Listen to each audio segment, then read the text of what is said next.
From Rose Bowl lanes in Windsor, Ontario, Canada, it's the finals of the $130,000 Molson Golden Bowling Challenge. Hello, everybody. I'm Denny Schreiner, along with Mike Durbin here at the Rose Bowl lanes in Windsor, Ontario, Canada. The scores astronomical this week. The highest scoring tournament, Mike, since 1979.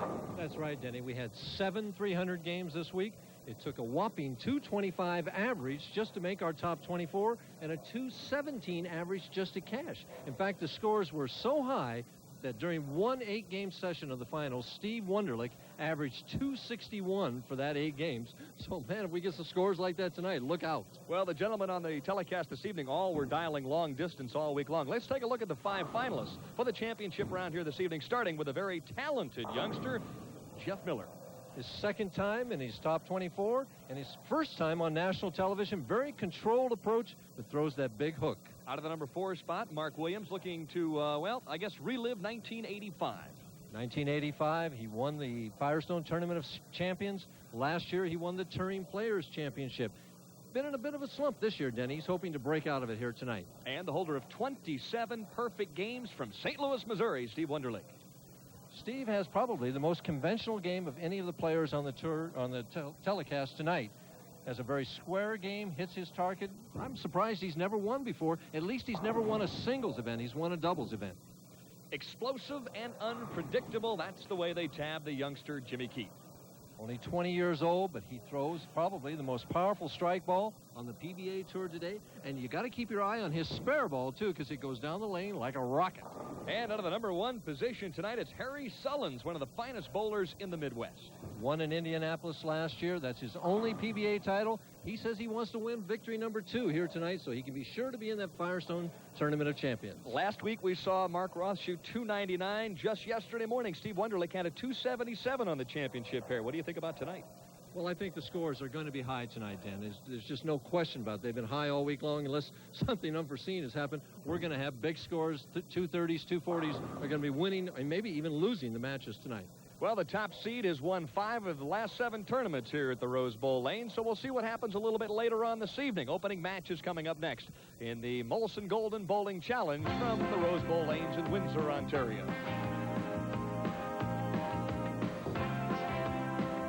Tonight's telecast is being brought to you by Budweiser Beechwood Age, for that distinctively clean, crisp taste that makes Budweiser the king of beers. For all that you do, this Bud's for you.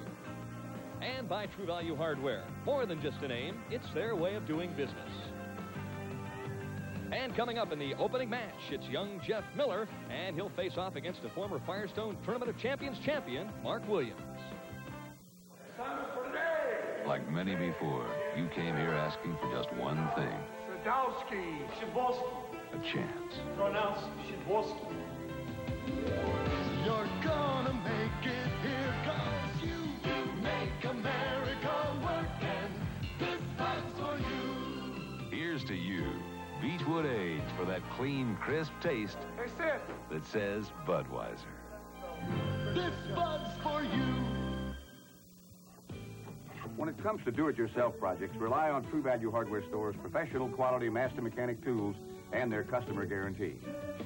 The 7 1/4-inch circular saw is just $39.99, and the 1/3 horsepower jigsaw is only $36.50. Get 3 standard socket sets, 45 pieces, for just $29.99, and the master mechanic 5-gallon wet dry vac for only $37.99, exclusively at participating True Value Hardware Stores and home centers. Like millions of Americans, would you like to own your own business? Sport It, a national dealership organization, will help you to become your own boss in the exciting sporting goods industry. You'll offer thousands of brand name sporting goods from Sport It's exclusive catalog program. And you'll work from your own home. Over 500 Sport It dealers nationwide. Call toll-free 1-800-328-3820 for your free Sport It brochure. Or write Sport It, Minneapolis, Minnesota 55433. Sport It. Columbia 300 knows that all bowlers are not created equal. That's why Columbia 300 has spent years in research just to have the right ball for you. If you need less weight, the light dot. Drier lanes, the white dot. The perfect all-around ball, the world-famous yellow dot. If you're ready for urethane, the Columbia 300 U dot. The wine U dot for normal conditions, and the new black U dot when you want more curve. Columbia 300 sold only in lanes and pro shops. Welcome back, everybody, to Rose Bowl Lanes in Windsor, Ontario, Canada. Opening match, Mark Williams and Jeff Miller. And the 23-year-old from Canal, Winchester, Ohio, will open up the championship round, game number 1 on the left-hand pair. Championship pair this week, lanes 39 and 40. And all the bowlers seem to say that they were just a little bit tighter today than they had been all week long, which means that they're going to hook a little bit less. We'll see how that affects the scores. Right through the heart of the pens. A little bit nervous that first shot on national television. A tough spare, 3-6, 9-10. Denny, in this match right now, the edge has to be with Mark Williams. He's got the experience, and right now this kid's going to have a tough chore ahead of him just making this spare. 87 average. There you saw 205. But boy, look at this week. 223.64. Excellent match play record of 15-8-1. But he'll be tested early here in the opening frame. And a lot of ways to miss that spare, and that's one of them. Well, the worst thing you can possibly do to yourself is to put yourself in a position where you have to shoot a spare like that in your opening frame. Well, probably what he's thinking in his mind, he's trying to hit the mark in the last second. Don't give it too much room and yank it right up there. Well, Mark Williams takes very little time. And promptly steps up and throws it through the nose on lane 40. And it appears as if Williams might be pointing the ball a little more than he normally would, Mike. Well, he's using a very shiny ball, as we see his average for 1987, and then this week's average, a high game of 299 and a 228 average. He's using a shiny ball, and he says that what he's playing is the hold area. That in other words, he's trying to throw the ball into the oil and not have it hook a lot, have it set going into the pocket. Said that's pretty much the way he played the lanes in the early rounds of the tournament, the morning rounds, and then at night he would go to a sanded ball and try and hook it a little bit more and just give the bowling fans an idea that the professionals are constantly changing equipment and angles and ball weights throughout the tournament. Hand releases. And Mark has a variety of different hand releases. He just doesn't throw just the big hook. He's able to straighten it out, do a lot of different things. Best finish was 19th here back in 1984. Well, gets a little help, a light hit. And would you say of the 5 finalists in the championship round this evening that Williams might have the best speed control, Mike?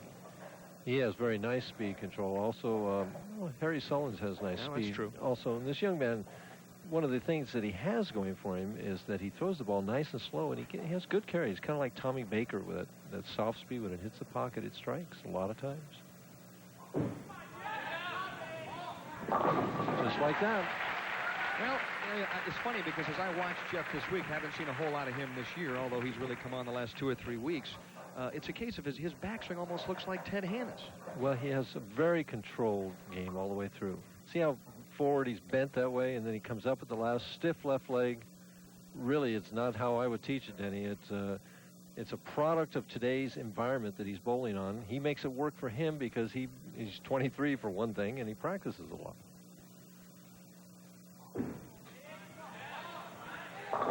And for the double, how about a little help on that 9-pin? Well, the 4 had a thought, but couldn't nudge the 9. And there you see Jeff's parents waiting anxiously at this point. They were hoping for a double, I think, right there. Yes, they were. As I look at all these parents and I see that they're right around my age.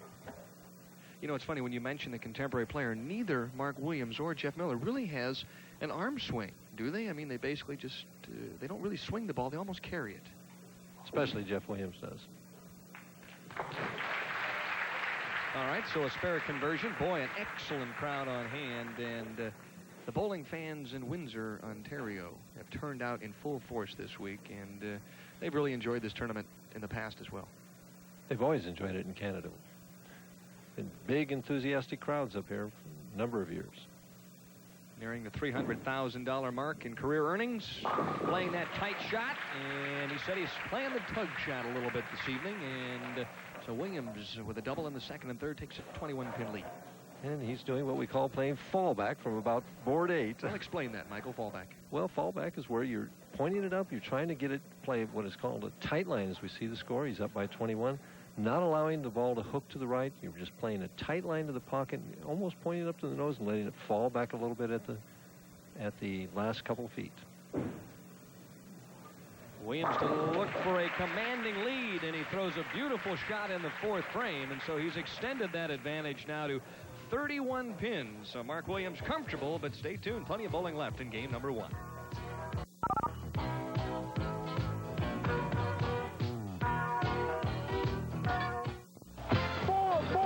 Coming this fall to ESPN. The best of the NFL.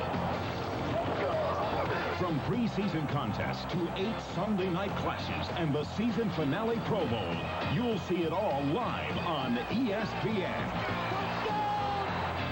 From start to finish this year, pro football duels here on the exclusive cable home of the NFL, ESPN. Every summer, thousands of energetic, talented teams become basket cases. They're thrown together and labeled unemployed. In fact, the teen unemployment rate in Milwaukee is among the nation's highest. That's too high. So this summer, Teen Hire is handpicking the cream of the crop and offering them to area businesses. With the help of tax credits, you can hire the apple of your eye for under $1 an hour. I'm George Thompson, asking you to call Teen Hire now. Give your business a tax break and give a kid a chance. And upcoming on ESPN, it's top-ranked boxing action, the NABF Featherweight Championship. Bernard Taylor certainly will have his hands full in that championship fight coming up Saturday, August 15th, 9 p.m. Eastern Daylight Time on ESPN. And we'll move right back to bowling. Jeff Miller.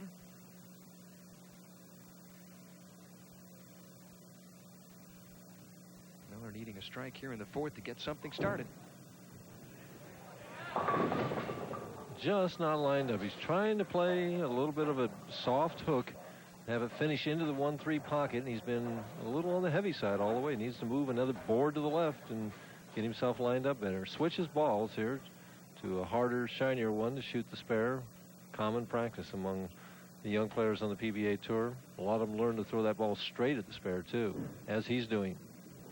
Well, even though Jeff is making his first appearance ever on national television, he certainly has bowled in some outstanding competition. Attended Purdue University, where he majored in mechanical engineering, graduated in December of 1986, and of course he bowled in some of the national tournaments collegiately, and just this past March bowled a 300 on a local television show down in Columbus. So he does have some experience, but not under the national highlights. He's gaining a little experience on the job here this evening. Even a little more room, and it doesn't come back. Leaves the 2-8-10, and it's just jail time for Jeff Miller. When he hits his target, it runs a little bit high, and he gives it room and won't make it.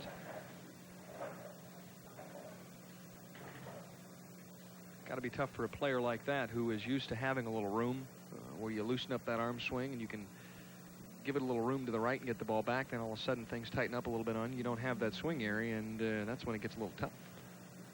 Plus, he's just getting buried in this game. Misses this. Maybe come back off the sideboard. Well, we've seen it. We've seen that made in a number of different fashions, but not like that, at least yet. I've seen some of the pros that are right-handed throw left-handed at that. Make it. I watched Marshall Holman do that. Does he really shoot it that way? He has. He doesn't always, but I've seen him make it that way. I was going to say Mark Roth might be a candidate to do that because Mark is such a good bowler left-handed. Williams working on a turkey. Let's make it a 4-bagger. And Mike, before the telecast this evening, you looked at me and kind of winked and said, I think Mark Williams is in pretty good shape here this evening. Well, he's playing that fallback shot. You get a side view of him here, 5 steps, head very steady, nice long slide. Look at the follow-through. See that nice follow-through right up past his ear? I like that. Leads by 57, and although Jeff Miller is not out of the wood at this point, he's closing fast. He better get an axe and start chopping up some, huh? Get out the buzzsaw. Well, a little half-10 that time for Mark Williams. Nice round of applause for the 4-bagger. Williams this week, oddly enough, with a 12-12 match play record. And he's had a very good record on television over the years, Denny. He's won several times from the 3rd position. I know he won at the Firestone Tournament Champions there, and he won his first tournament from the 3rd position. He can also win from the number 1 position as he did at the Tournament Players Championship. But he likes to get that couple games under his belt and get going. Boy, he's hard to beat. More specifically, he is 15-5 on national television with an average of 213. That's terrific. Jeff Miller trying to just get lined up and get himself a couple of strikes here. See that very controlled approach with quick steps in the middle there. And there he is, solid in the pocket on lane Forty gives himself a little clap. You know, in watching him play this week in match play, he is a very, as you mentioned, controlled, very cool customer. Doesn't get emotionally involved. Pretty much just basically goes out there and does his job. That's unusual in a 23-year-old young man also.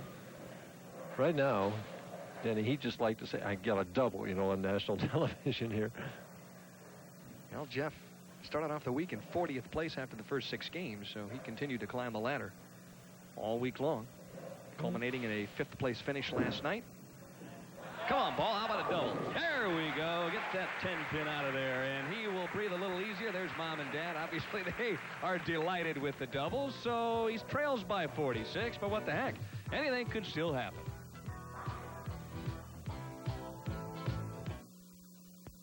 I love this country. It's so fun here. Like this chicken thing. See, this is chicken cube, this is chicken strip, and this is chicken. All white meat. Best tasting part of chicken. Tenderloin, most juiciest part. Comes with fries and coleslaw. And where's only place you get chicken this good? At the fish place. I love this country. Long John Silver sounds good to me. Now step into a new world of value at Exxon with the Exxon card. As always, it gives you the convenience of credit. But now you can apply at participating Exxon stations for a new electronic debit feature. It gives you the cash discount price on Exxon gasoline without having to use cash. Apply now for the Exxon card with the new debit feature. It's light years ahead in value.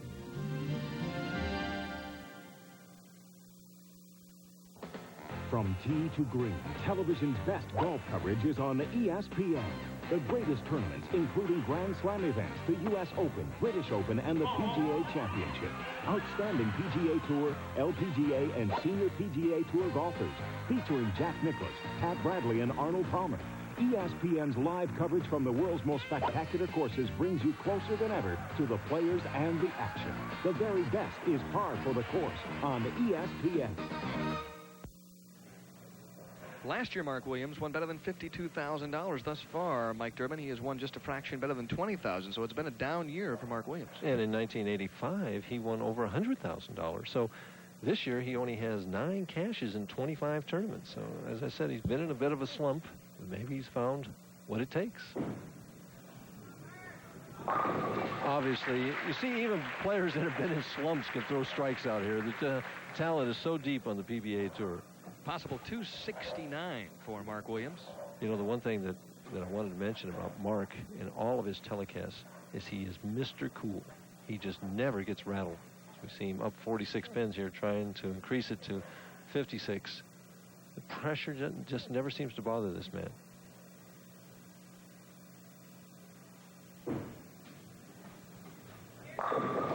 Pretty roll, that nice speed there. And it's amazing, too, Mike, because to really be successful on the PBA National Tour, you must bowl well on national television. Absolutely, Tim. Mark has mastered that ability.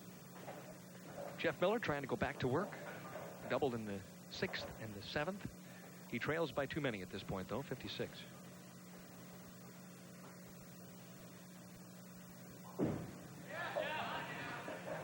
Nice shot. Nice shot. It'll make it feel a little better. You know, one of the things I noticed in watching Jeff in match play this week as well, Mike, was maybe, I think the key out here is how fast the professionals adjust. A couple of games I watched him. He left a couple of half-tens and missed the pocket on one pair. Next shot, he would come back and really throw the ball just perfect in the pocket. So he's able to make those adjustments, and that's what you have to do. That's unusual for a young man like that, too, to be able to learn to make those adjustments that quickly. Sometimes these youngsters will shoot 280 and then 150. Trying for 4. Gets a wiggle. Leaves the 2-pin. Yeah, nearly called that one all the way back.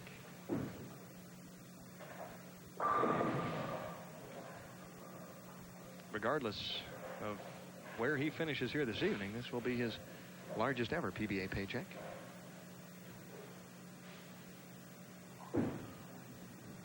Earlier this summer, he finished 7th in the Miller Lite Challenge down in Tucson, Arizona. Cashed for $3,600. A round of applause from his parents. But right this evening now, a much bigger check, $4,500 for 5th place at least. Well, hey, he's getting in there. Those are nice sized checks. $3,600, $4,500. Sound good to me. Boy, look at the concentration on Mark Williams' face. He means business here this evening. A little tight, leaves the 4-pin. He's just keeping himself ready for the next match because he's going to bowl Tuffy and Steve Wunderlich in that next match. I don't think there's any question about that. Boy, what a brilliant performance yesterday morning for Steve Wunderlich, averaging .261 for 8 games of match play. Yeah, it was amazing. Had a pair of .277 games. Back to back. Oh, he just flat throttled him here. In fact, he had, in a 4-game stretch there, he had .277, .277, .248, and .279. So Steve knows how to strike. Didn't shoot many spares. Well, possible .248 for Mark Williams. That's obviously more than enough. He is the winner of match number 1.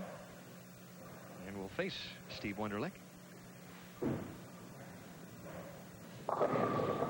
Never ceases to amaze me how the professionals adjust and come up with something that will strike, no matter what they put out there. And the adjustment that he's made here is just, you know, would have been the opposite of what I would have thought to do. He's using the shiny ball going straight in the morning when there's a lot of oil on the lane.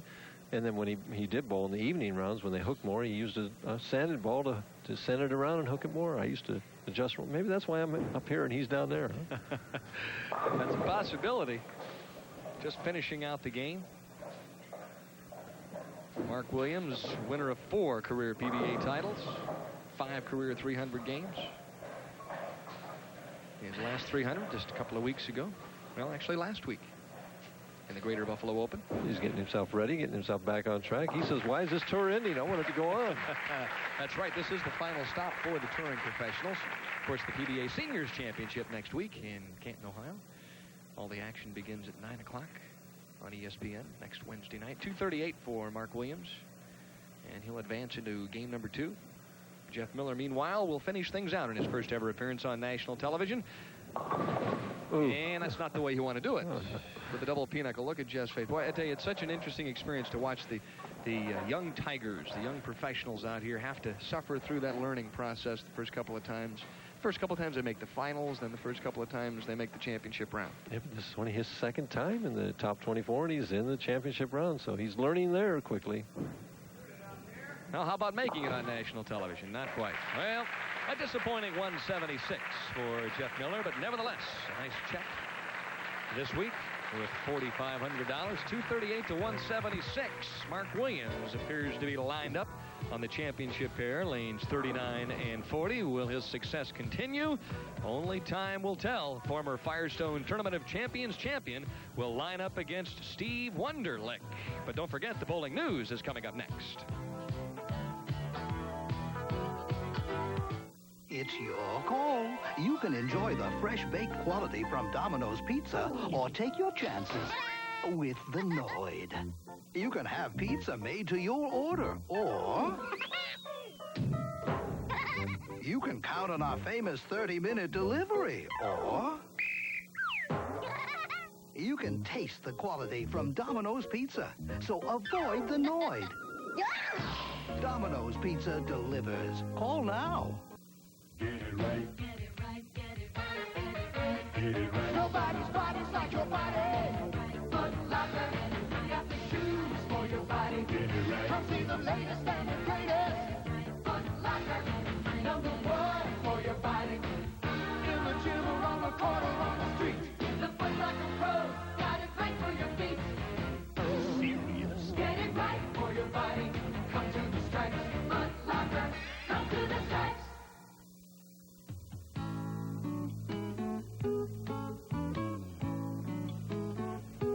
Welcome to this week's edition of the Bowling News. The Molson Golden Bowling Challenge has certainly been an exciting event this past week for Butch Soper for a couple of different reasons. First of all, Butch finished up in 42nd place. Second of all, he staged the social event of the year on the PBA Tour. The 2-time PBA champion utilized the approaches here at the Rose Bowl to wed the lovely Dawn Cassidy. Being the free spirit from Southern California that he is, Butch has also agreed to take Dawn's maiden name. And henceforth, he'll be known to bowling fans all over the country as the new Butch Cassidy.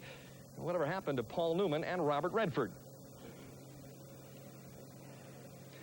And it's time now to turn our attention to the final results from the Lee Evans Tournament of the Americas Championships. 25 countries competed down in Miami this past week. The United States, with a stellar performance, they end up winning 5 gold medals. Leading the way for the U.S. contingent was Dan Nadeau, who collected 3 golds, while Sandra Jo Shiri captured the women's coveted all-events championship. Also turning in an outstanding performance was the veteran Alfonso Rodriguez of Mexico in the men's all-events championship. Next week in the greater Detroit area, 70 of the best amateur bowlers in the United States will be vying for spots on the newest Team USA. Competition will be conducted at both the Taylor Lanes, and that's the site of the PBA's Touring Players Championship, and also at Thunderbowl Lanes, the site of many outstanding bowling events through the years. From these eliminations will come the bowlers who will represent the United States in the Summer Olympics in Seoul, South Korea in 1988. Time now to get updated on the latest in PBA regional play from throughout the country. It was a banner week, I should say, in Memphis, Tennessee, where both the southern and midwestern regions combined for an exciting event. Dan Fowler of Kansas City, Missouri, took the top prize down in Billy Hardwick's neck of the woods, while a familiar name to bowling fans all over the country, Del Ballard Jr., the winner of this year's Seagram's Cooler U.S. Open, ended up on top of the leaderboard down in the Great Southwest. Joining me now, Mike Durbin. Mike, we're in week number 11 of the PBA Summer Tour. The touring pros go home after this week, and basically we're 2/3 of the way through the year on the national tour, so I think it's about time to find out who is in the running for Bowler of the Year honors. Well, Dan, I figure there probably are about 10 or 11 guys that still have a chance. The leading contenders I put up here, Pete Weber, who's the leading money winner and Tournament of Champions winner. The other ones have won 2 titles. Walter Ray and Randy Peters, who won our nationals.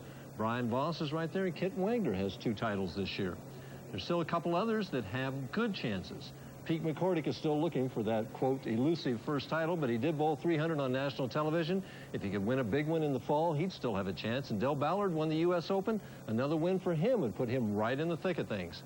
Guys with an outside chance, Marshall Holman, he's always there, but he's never won that Bowler of the Year. He'd need a couple wins in the fall to do it. Dave Ferraro and Mark Roth, they'd have to have a very good fall also for them to do it.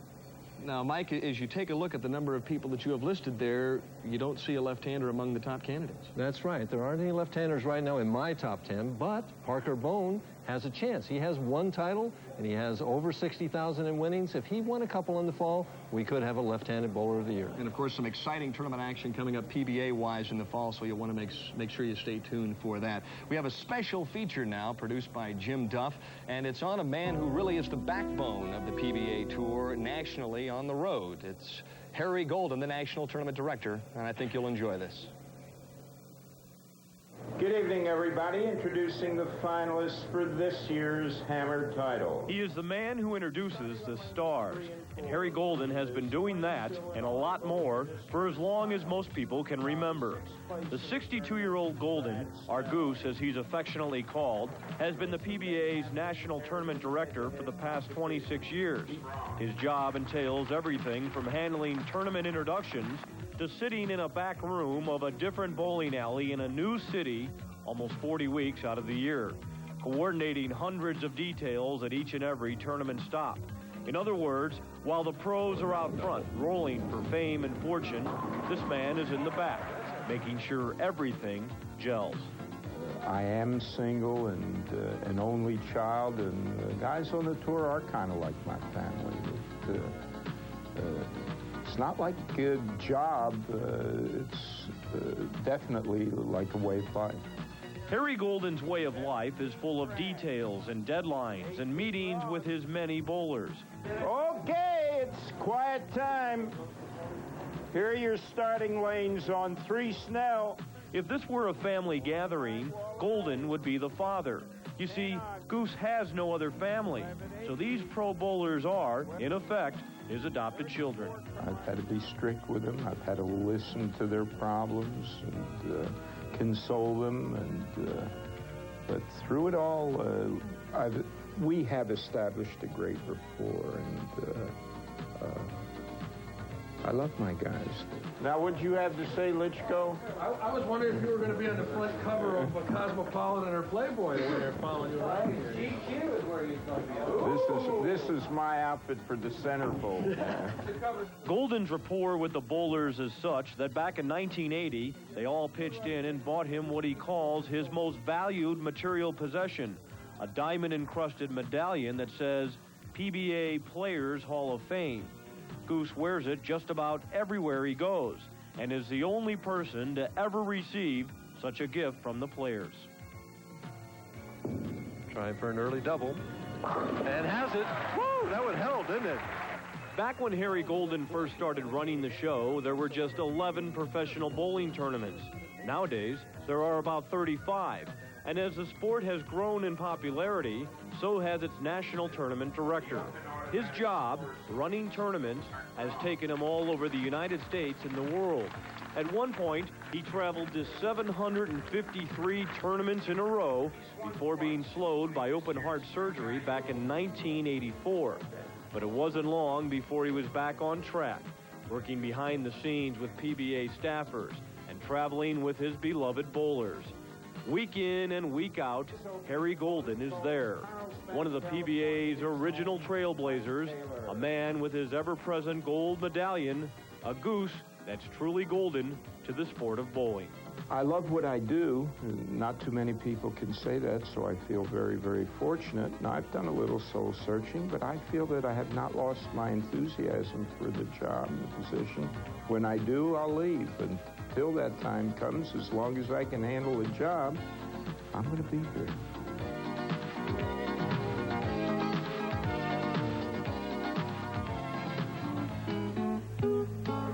And coming up next, here from the Rose Bowl, Mark Williams and Steve Wunderlich, a couple of very talented PBA professionals. Stay tuned for game number 2.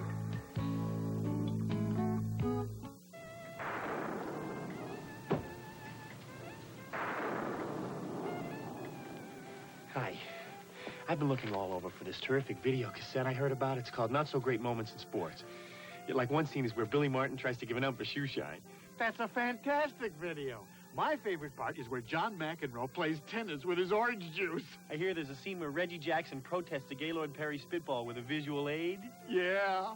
I love it where a kicker tries to play quarterback. Not So Great Moments is 45 minutes of the funniest sports footage I've ever seen. Great, so you have it. No. It's not in video stores yet. Now what do I do? You get it free. Let me understand. You don't have the video, but you're going to tell me how to get it free. Right. Am I missing something? You're missing out on Sports Illustrated. Sports Illustrated? I love SI. What does Sports Illustrated have to do with it? You get Not So Great Moments in Sports free with your paid subscription. Oh, I let my subscription run out. Well, now's a perfect time to go for it again. You get 25 weeks of America's best sports coverage, including the Pro Football Spectacular with all the picks, previews, and profiles, and the beautiful swimsuit issue. I like that. Everybody likes that. You even get a handy NFL schedule. And Not So Great Moments in Sports? You get it all. I do. How? Just call Sports Illustrated's toll-free number. Wait a minute. All that great footage has got to be worth a fortune. I ought to know. Yeah, I'll bet they raised the price of the magazine, right? It's over 47% off the cover price. Just 3 installments of $9.89 each. You can even put it on a credit card. No kidding. I get 25 weeks of SI, including the Pro Football Spectacular, the football schedule, the swimsuit issue, and the video cassette free. You get it all. Just call 1-800-621-7000. I gotta get to a phone. What's that number again? Here, 1-800-621-7000. Hi. Have you heard of Not So Great Moments in Sports?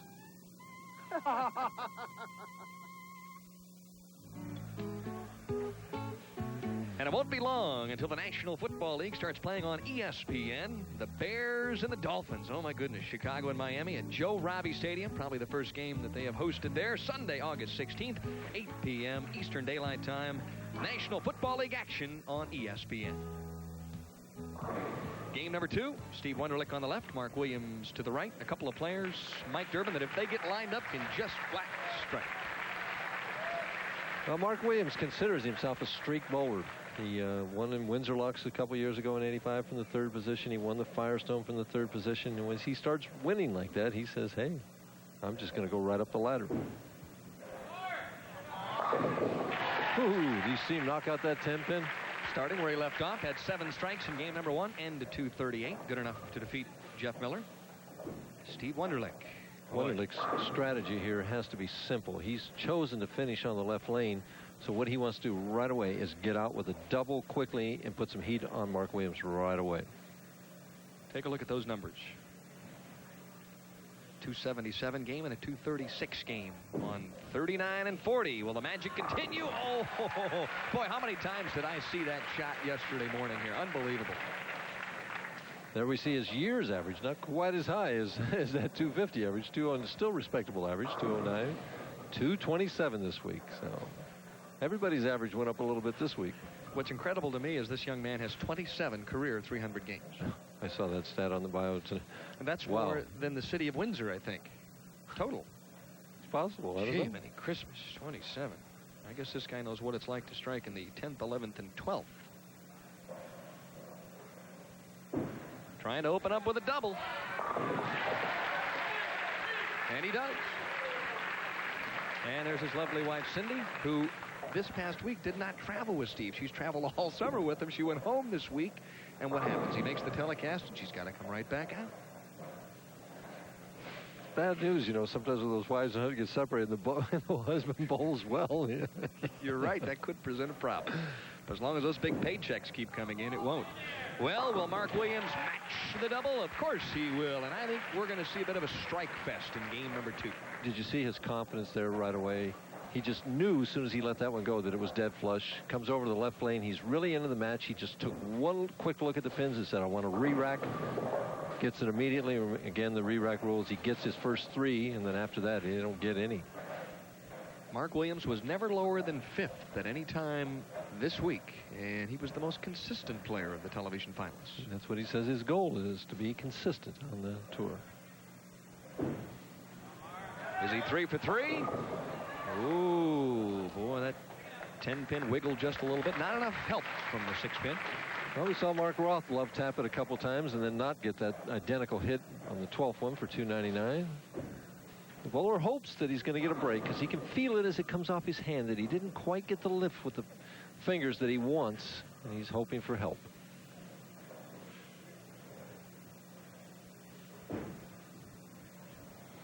No problem with the spare. You get the feeling that neither one of these guys will make the major mistake in this game, Mike. Right. I think somebody's going to win this game and no one's going to lose it, Dan.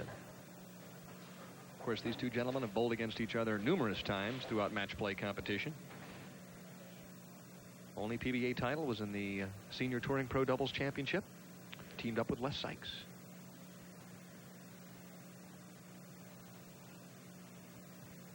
For 3.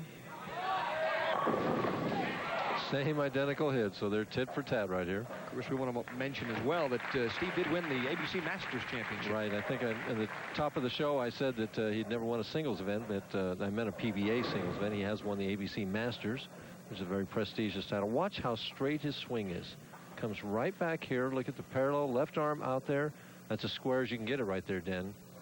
Head steady. Now watch the follow through. Right straight up. Oh, there's the mistake. Well, no sooner do we say that no one was going to make a mistake than he does. And it's amazing, too, because in watching Steve practice before the championship round this evening, he shot several corner pin spares, both the 7 and the 10. Well, I'll tell you what, a mistake like that, that's all Mark Williams needs. He's just salivating there on the bench, waiting to get up there and strike. Wunderlich will have to bounce back here. Boy, normally when you miss a 1-pin spare, it comes back to haunt you. Always did me. Well, great shot, though. Bounce back through the good shot on lane 39. Cindy applauds, but I have a feeling Steve Wunderlich's going to need a few more strikes if he hopes to beat Mark Williams. Williams leads by 12 in game number 2.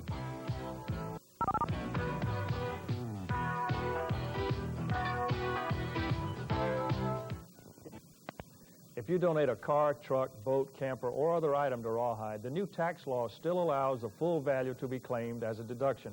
Your vehicle provides excellent vocational training for the teenage young men placed with us by the juvenile courts. Because everyone benefits, this is becoming a major source of income for the Boys Ranch. For an information packet on how you can help Rawhide, plus benefit yourself, please call our toll-free number 1-800-221-AUTO. Thank you. Hi, I'm Terry Lee Johnson. Join me as I host Curtain Going Up, the show that gives you previews of all your cable services for the month.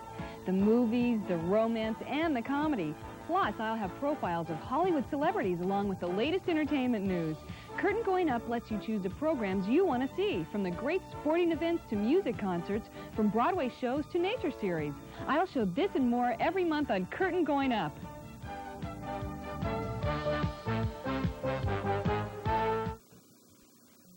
It's a special event on the PGA Tour, the International, where the most successful new faces and the hardened veterans battle to get the highest score.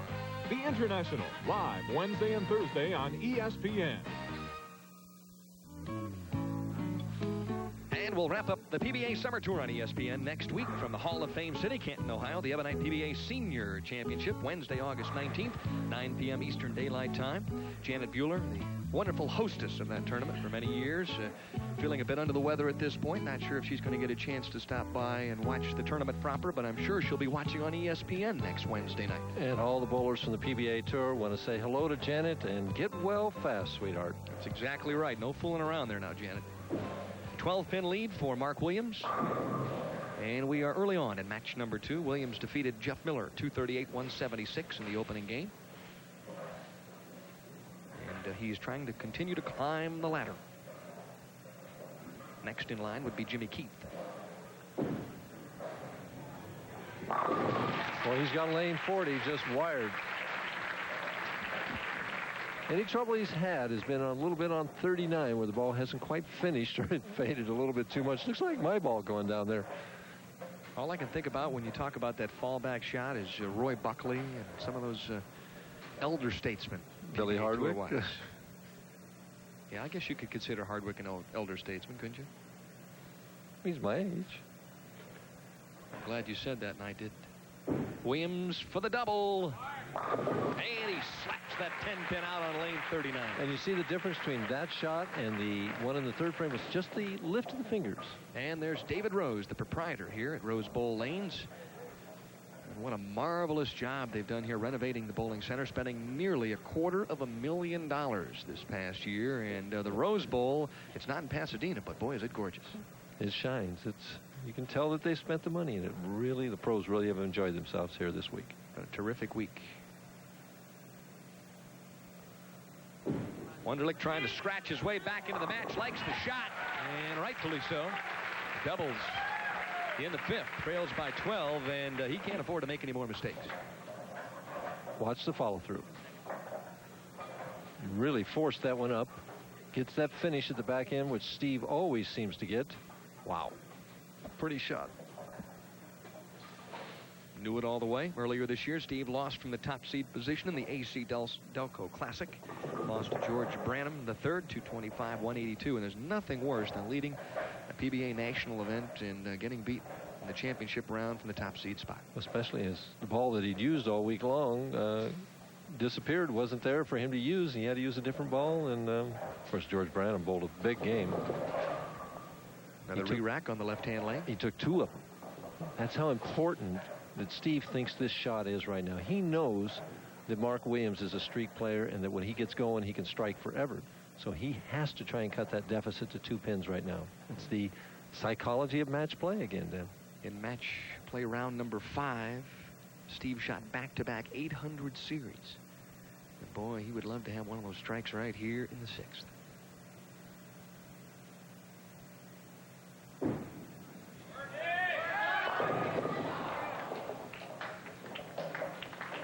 I think he was unhappy with the rack again. I think he was too. I think he thought the pocket was a little open. You're going to watch the 6-pin, the second from the right. If you can watch the ball and the 6-pin, the ball deflects and the 6 just lays in the channel. Never had a chance. No.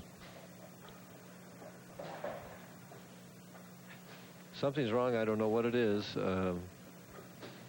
We have Deadwood in the 10-pin channel right now. He had to wait till he got it out of there. The rule is that he can't shoot with that pin in the channel there because the ball could nick it and make the 10-pin. It would be hard to tell. You got to get it out of there. Well, he's already missed one 10-pin here this evening. Doesn't want any other distractions, and he missed it again. He's 0 for 2 on the 10-pin, scratches his head. Cindy looks down in disbelief, and Mark Williams has the door swung wide open. He leads by 25. It's not a door. That was a gate. I mean, you just can't make mistakes like that. One is somewhat understandable, but to miss it twice in the same way, in the channel both times. Has to be wondering, what do I have to do? Williams looking to jump on top, throws probably his worst shot of the championship round thus far, and so Steve Wunderlich has still a breath of life. Well, that's unusual to miss a spare like that, and the opponent didn't just cram it down your throat. Right now, he's got a tough spare in the 3-6-10. He's looking off to the right. Something's bothering him. Oh, there's a young man out there in a bright colored shirt that they could see. Well, that peripheral vision, most people don't realize during the championship round that there are a number of different technicians and still camera photographers and all sorts of folks out there wanting to get good shots of the championship round. Unfortunately, the bowlers have to look at that on the way to the line, and sometimes it can be a little distracting. Well, if somebody's set in a certain place, you don't notice it after a while, and especially, Mark, it's when they move or somebody's new there that hasn't been there that catches your eye. Then you get used to the way the set is here, and you can adjust to that. Well, there's still only 22 pins with 3-4 frames to go, so Wunderlich still has a chance. And we just lost some lights at the back end. Came back on again. A flicker of hope, as they say. That's the beauty of live television, though, Mike. You never really know what's going to happen. No. I was back with Harry Golden today, as he has all these different speeches. He gave a speech to the mechanics back there, and he was outlining what would happen in case we had a malfunction of one of the machines. Keep your fingers crossed. We don't need anything like that here this evening. Cross alley spare right on the button for Mark Williams. Williams leads by 21 pins. Wunderlich still has plenty of room, but he's going to have to jump on his horse right now.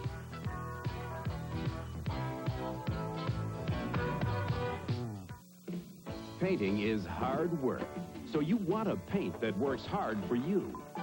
A paint that covers in one coat.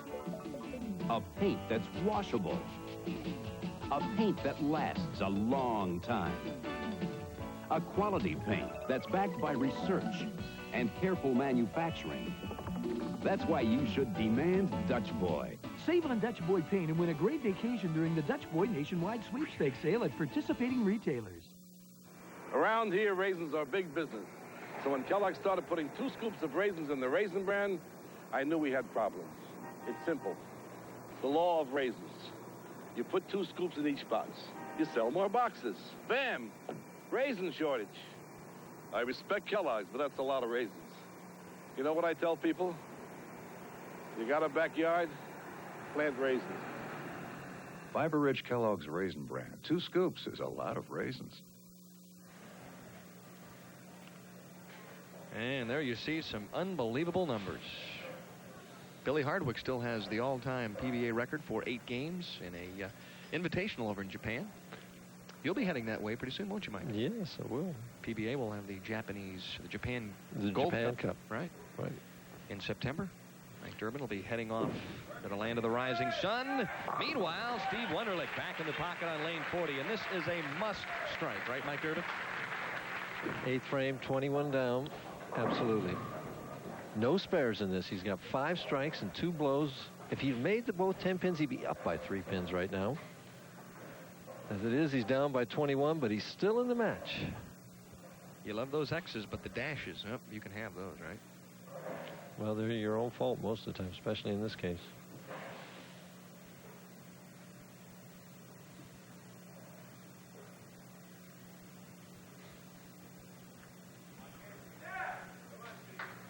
Well, a little bit of a false start there, and Steve Wunderlich going to try it one more time. I don't know, Dan. That's I never like that. When you start and then turn around, put the ball down and start over again, it's just so hard to get it back together and make the good shot then. I don't know what it was that distracted him.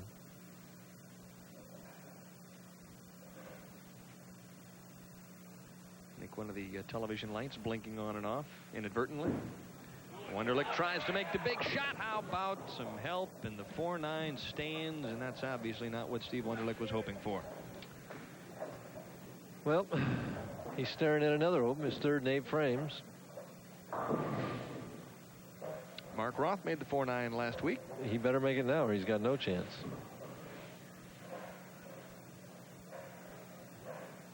Right down the left channel with no fingers or one finger. I don't think he put any fingers in that ball.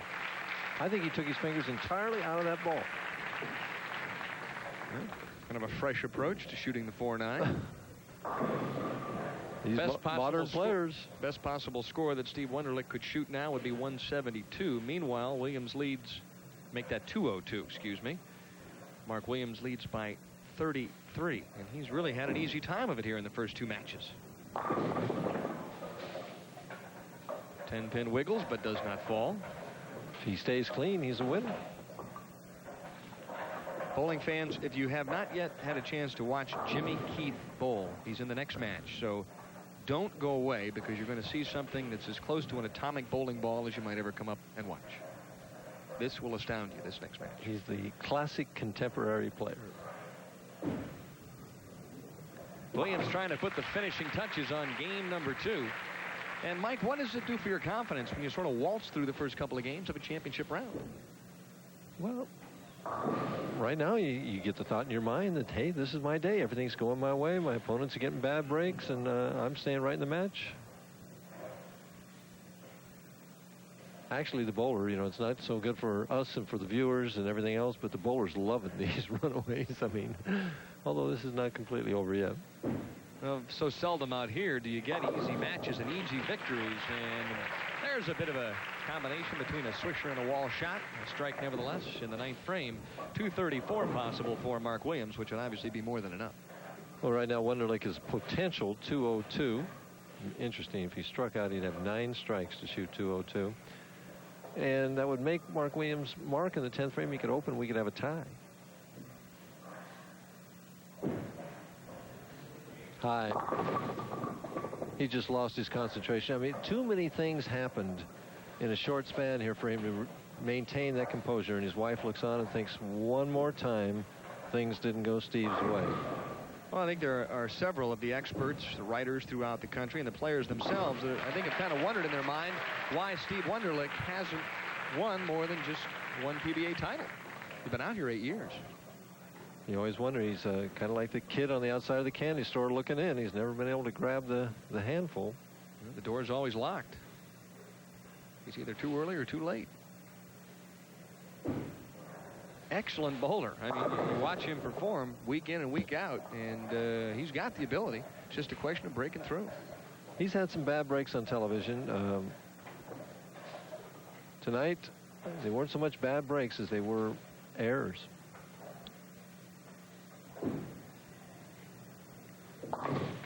So just trying to finish things out with a strike, it would be 181. And there you see Dave Rose's lovely daughter, Wendy, who does such an outstanding job throughout tournament week.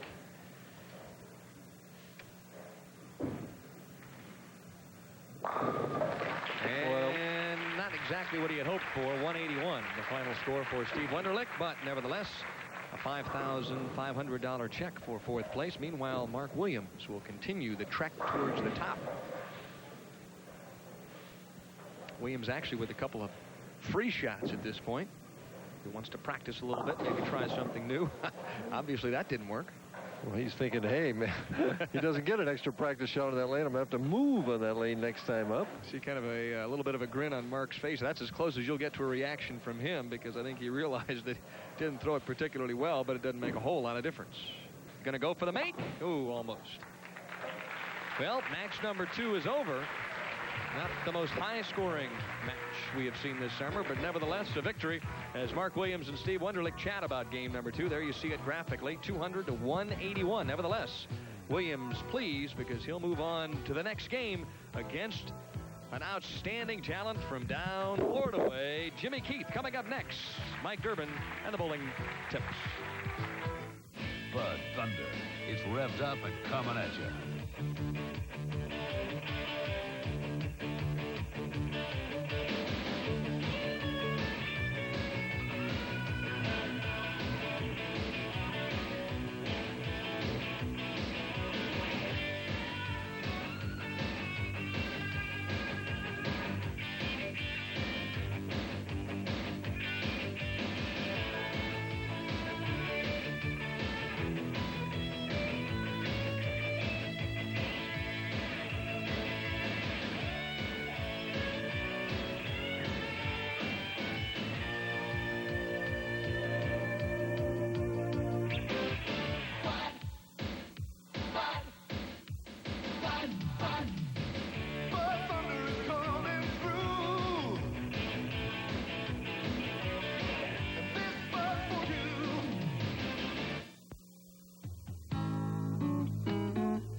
In the past, we've talked a lot about hand releases, we've talked about wrist positions, but we've never talked about the different types of roll that a bowling ball has. And that's what I'd like to do tonight. I'd like to talk about 3 different types of roll, explain to you how they're thrown, what their assets are, and what their liabilities are. The 3 different types of roll that we're going to talk about are, first of all, the full roller. This is where the ball track, and by the way, this white tape represents the track of a bowling ball, tracks between the thumb and fingers. That's the full roller. And we're going to talk about the 3/4 roller or semi-roller. This is where the ball tracks just outside or left of the thumb hole and left of the finger holes. And then finally, we'll talk about the spinner. The spinner is, again, tracks left of the thumb hole, but it's much lower. The track is much further down on the ball, as you can see. First, let's talk about the full roller. Well, how do we throw the full roller? Well, I don't know about you, but did you people ever shoot marbles when you were a kid? When you shoot marbles, your thumb goes like this. It rotates clockwise from 10 up to 12. It looks like this. If I have my thumb at about 10 o'clock, I rotate it up toward 12, and the fingers lift at about a 5 o'clock position like this. And that causes the ball to track between the thumb and fingers. People who throw a full roller are generally very accurate, and they're generally very consistent. However, the liabilities of a full roller are that it doesn't want to hit the pins real hard. You need dry lanes generally to have a full roller to be effective. And I know I threw one for 14 years and won 3 PBA titles with one, and then switched to our next one, which is the 3/4 roller or the semi-roller. Now you throw this the exact opposite way. In other words, your hand is right behind the ball and your fingers rotate around towards 6 o'clock and your thumb goes counterclockwise. It looks like this. Here my hand is behind the ball. I turn and the fingers come up this way. And you can see why it's so hard to change from one to the other, because it's the exact opposite motion. The assets of the 3/4 roller, though, are that it generally hooks much harder at the back end than a full roller. It hits the pins, it's alive, and generally the scores are higher. That's why I switched to it a long time ago. And the final one we want to talk about is the spinner. I never have thrown a spinner, but there have been some very good bowlers that have.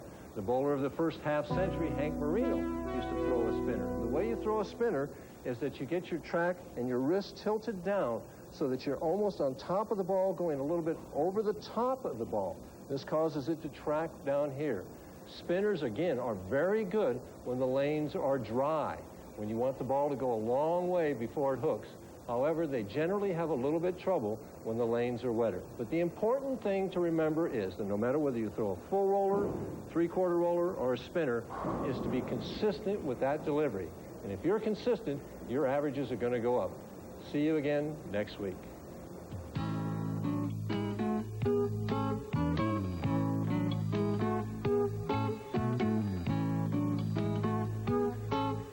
One bowler who has been very consistent thus far this evening at the Rose Bowl in Windsor, Ontario, Canada, is Mark Williams, defeating Jeff Miller in the opening game, 238-176, and then bouncing back with a 200-181 victory over Steve Wunderlich. So Williams continues to climb the ladder. And at this point in time, we'll find out whether or not Williams perhaps could get to the top seed in this event. He is a local professional, the man in blue, Harry Sullins, and he's standing by with Mike Durbin. Michael? Thank you very much, Denny. And I do have Harry Sullins here. Harry's been the top seed all week. Last night, Harry, as I watched where you were bowling in the match play, especially in the position round, you were so calm and so confident, and I just wondered what your mental process was to keep yourself so composed. Well, it was pretty tough to do, Mike, but I'm trying to keep a professional image on the outside. But inside, I mean, I'm trembling, I'm shaking, I'm falling apart. But somehow I got the job done real good last night, so hopefully I can do that tonight. Another question for you. You live right across the river in Detroit. Is it tougher bowling at home or easier? Well, to start with, it's easier because I always try harder. But once you start doing better, then it becomes a little more difficult. More people show up, and you have to keep doing good. Otherwise, they might think you're a little bit of a jerk. And me, I want to do the best I can do anytime. One last question for you. There's been a lot of great bowlers come out of the Detroit area. There've been the Strampys, the Sutars, the Fazios, the Golombieskis. Where do you think you rate yourself on some of the great lists, and there are a lot of others, of the stars from Detroit? Well, that's true, Mike. There's a lot of bowlers in the area. Myself, I hope I'm going to be added to that list. I'm out to do the best I can, and hopefully the better I do, the more I'll be known just like all the others in the past. Well, winning tonight would be a step in that direction, wouldn't it? And that would be one bigger step. Let me tell you, get the back by the Firestone. That's what I want. Good luck to you, Harry. Denny, he says he's ready, and he can beat all these guys out here tonight. We'll see. He looks ready to me. And coming up in the Molson Golden Bowling Challenge, it's the semifinal game. Mark Williams, who is 2 for 2 thus far, he'll have to match up against one of the young lions out here, Jimmy Keith. Stay tuned. McDonald's presents the most wanted mug in America. Who could resist a mug like this? 4 colorful glass Garfield mugs you can buy. Believe me, I'm worth it. For a special price with any McDonald's food purchase. There's a different mug each week featuring Garfield. Garfield? Just getting my mug ready for my public. This summer, McDonald's is serving up 4 Garfield mugs. Some summertime, serve it up summertime. It's the most wanted mug in America. At McDonald's. Come in and save during the Carnival of Values at True Value Hardware stores. Turtle Wax Rust Eater stops rust on the spot, and Clear Guard protects and beautifies surfaces. And after the mail-in rebates, they're practically free. This Master Mechanic reversing drill is just $27.99. Provide extra outlets and reach with the 10-inch power strip, only $2.19. And the extra-large Contico toolbox is just $15.99 at participating True Value Hardware stores and home centers. When that first warning itch of athlete's foot strikes, you want to stop that itch in seconds.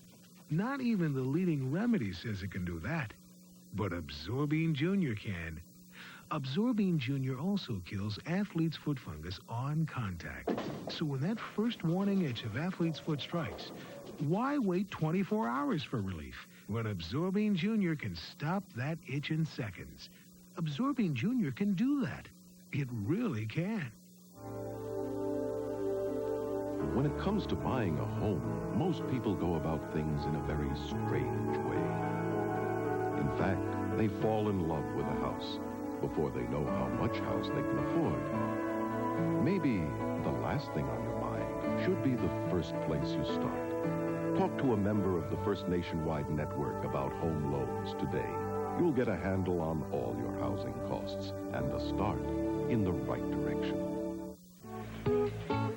Time to gas up on ESPN for NASCAR racing, the Winston Cup Champion Spark Plug Race, Brooklyn, Michigan, Sunday noon, and of course it's live on ESPN and very exciting NASCAR action. And let's move back to this semifinal match between Jimmy Keith and Mark Williams, and get ready, America, for this opening shot.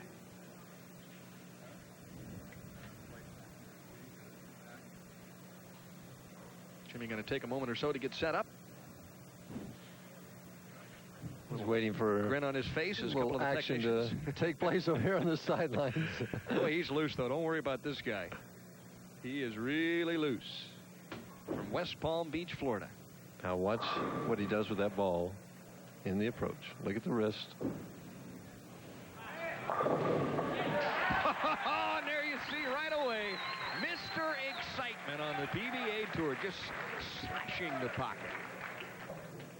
We'll get into his delivery in a few frames here, but he gave a perfect example right there, I'll tell you. Yeah, sometimes those pictures will tell the whole story. Mark Williams, meanwhile, trying to be a cool, calm customer and match up with a youngster. Got his game face on, that's for sure. Same thing he did on the last shot. Evidently, he didn't move. I think he might be a little bit surprised. He really was lined up on lane 40 and pretty much struck it well in the first couple of matches. Well, the lane might have broken down. It's had several games on it. The ball looks like it's right over that same about 7th board, just hooking right here, and it's high all the way. Time to give it a run. Mark, how about slipping over there? Just missed. 7-10. Good try. Boy, it's amazing this week how many of those splits were converted by the professionals. Scores as high as they were, I'm surprised they left any. 9 cashes in 25 tournaments. Won over $100,000 in 1985. Did you ever make 100,000 on the tour, Mike? 96 was as good as I got. That's not bad. Hey, I'd like every year like that, I'll tell you. Williams in frame 2. That looks a little better, Mark Williams says to himself. All right, Mike, I'll give you an opportunity to diagnose, prognosticate a little bit, and discuss Jimmy Keith's form.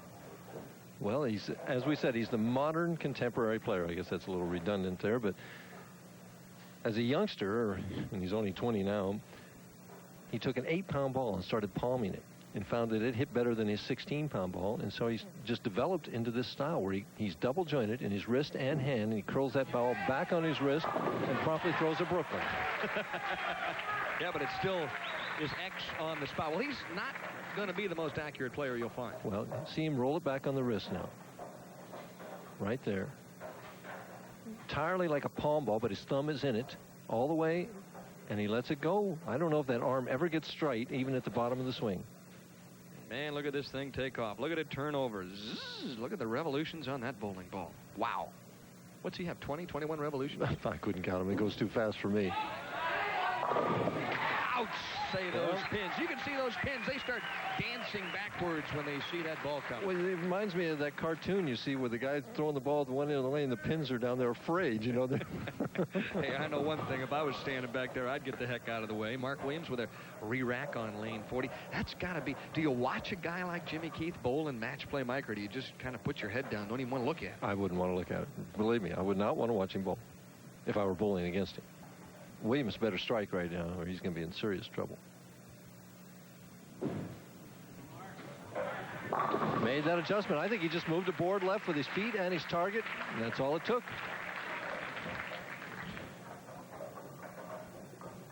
Mark, a 5-step player, much more conventional. Head steady, short backswing. Whenever you see that short backswing, the guy's usually accurate, and then the straight up follow through, deep knee bend, left arm out.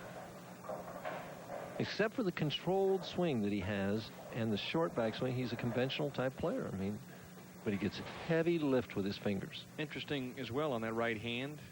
He has a golf glove. A lot of the players cuts out the 2 middle fingers. A lot of the players are doing that. For 3, he's got it. Well, he's right back in the match after the mistake in the opening frame. He strikes in the 2nd, 3rd, and 4th, but he trails by 11 because Jimmy Keith has opened up with a turkey. I have a feeling some high scores will be posted here in game number 3.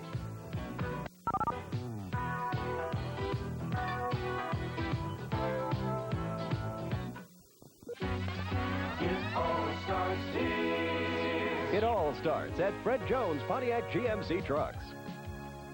The savings explosion is on now.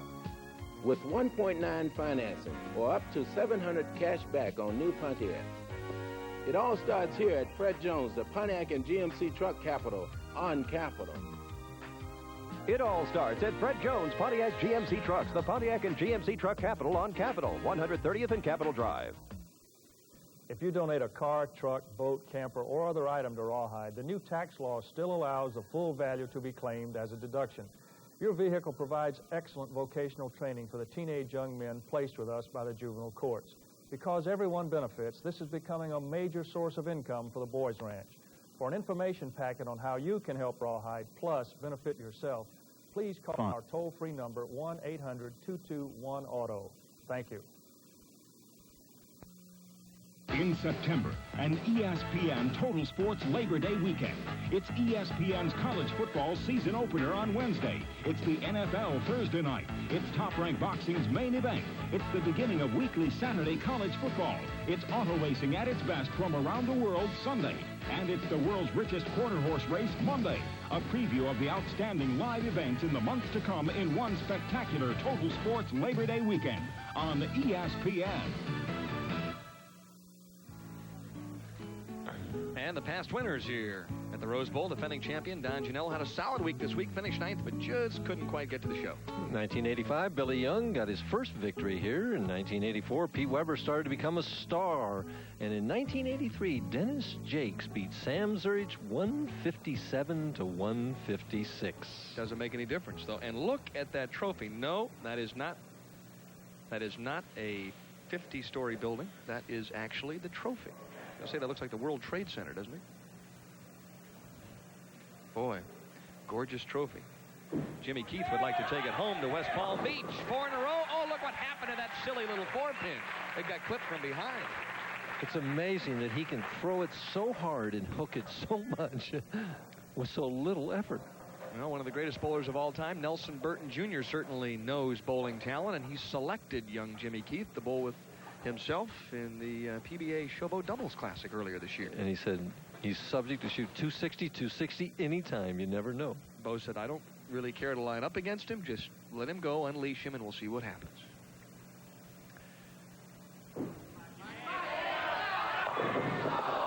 First solid 10 we've had. When this guy leaves a ringing 10, there's his dad, Jimmy. Unbelievable. When he leaves a ringing 10, I'm telling you what, it is a solid 10. Right over about that second arrow. It's about the 7th board. Now watch the 6-pin whistle around that 10 in a hurry. And watch the spare. Rocket. Yeah, it doesn't take a whole lot of time for that to get down there. I mentioned Jimmy. Obviously, that wasn't Jimmy. That was his father, Danny, who has made the trip up here. Got to be very proud of his son. Right now, though, Mark Williams is throwing 2 very important shots, one at a time. You can cut it to 10 if you can get one more right here.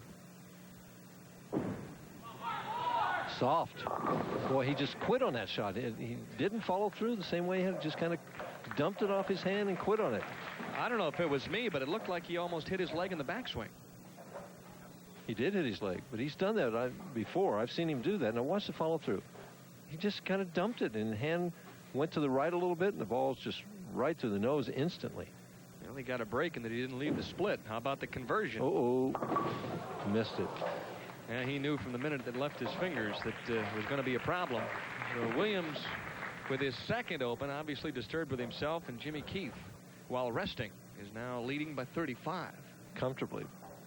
Boy, and you let a player of his caliber get loose out there, and you get some big-time problems. Well, I mean, you have the opportunity to close that match down. You lose confidence in yourself when you don't do it.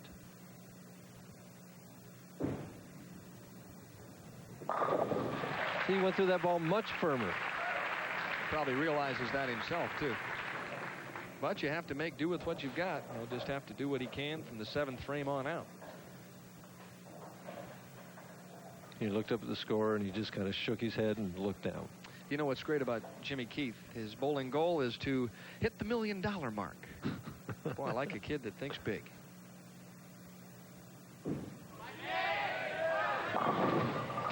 Four pin.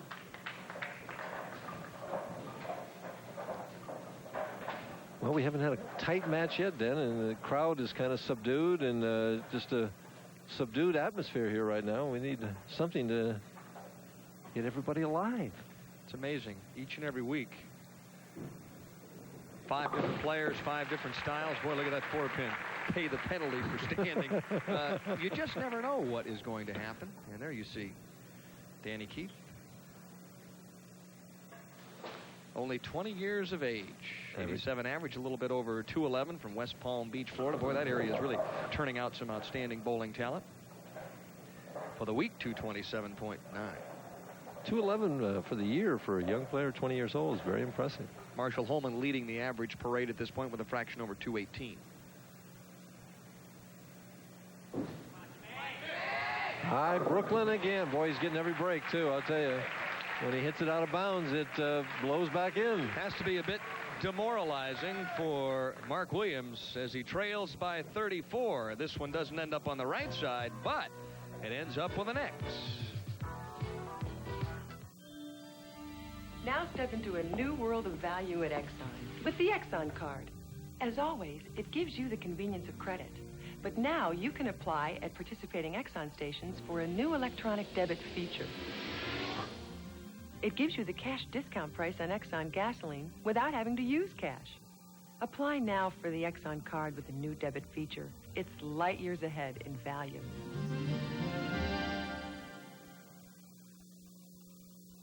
After 7 days of treatment with iodine, this cut still hasn't healed. The same is true for the leading antiseptic liquid, the leading antiseptic spray. In fact, none of them help heal as fast as the #1 doctor-recommended first aid treatment, Neosporin. Clinical testing shows that Neosporin helps wounds heal faster because its triple antibiotic formula kills bacteria that can cause infection. Neosporin, for faster healing, it's the one. And for all of you numbers freaks, I know Mike and I always like to take a look at what happens round by round. Look at the top seed, Harry Sullivan, 16th, 12th, 14th, 7th, 3 and 1. Except for one round, always making progress, moving up that ladder. Mark Williams never lower than 5th throughout the week. A lot of 4s on the board by Williams. Jimmy Keith with 3 trays. Interesting, Williams was never higher than 3rd either, unless he gets his act together here. He's not going to be any higher than 3rd tonight also. Well, the interesting thing about this event is no one from lower than the 2nd position has ever won this tournament. 5 out of 7 from the top seed. The other 2 winners came from the number 2 slot. Has to hurry. Looked like a little more speed that time. Well, I saw him looking down at the approach before he threw that shot, and he was trying to figure out what this right lane is doing. And the last shot, he just quit on. He just didn't go through it with the speed and authority that he had before, so he adjusted for that last shot, and the ball didn't make it back. Sometimes, I guess, Mike, the most difficult thing to do when you're in the championship round, or even in match play for that matter, is, well, you have to, as Harry Golden says, let the ball be your guide. You have to read the kind of reaction, but if you don't throw a good shot, you've got to recognize the fact that you didn't. Sometimes you get fooled, Denny. I know that it's happened to me a number of times that I felt like I threw it well, but I eased up on the speed and didn't know that I did. And the ball went high, and I adjusted, and then the next time I threw it a little bit firmer, and it didn't make it. You must keep that speed consistent. Jimmy Keith with a potential 268. Meanwhile, Mark Williams trying to keep his head above water. Solid 10 on the left-hand lane. And doesn't it always seem to go that way? Yes, it does. Right now, go ahead, Dan. I was going to say, it has to be a little bit frustrating for Mark Williams to have won the Firestone Tournament of Champions, won over 100,000 in 1985, and have a decent year in 86, but then to struggle for the most part throughout 1987. It's a tough mental adjustment, tough financial adjustment, too.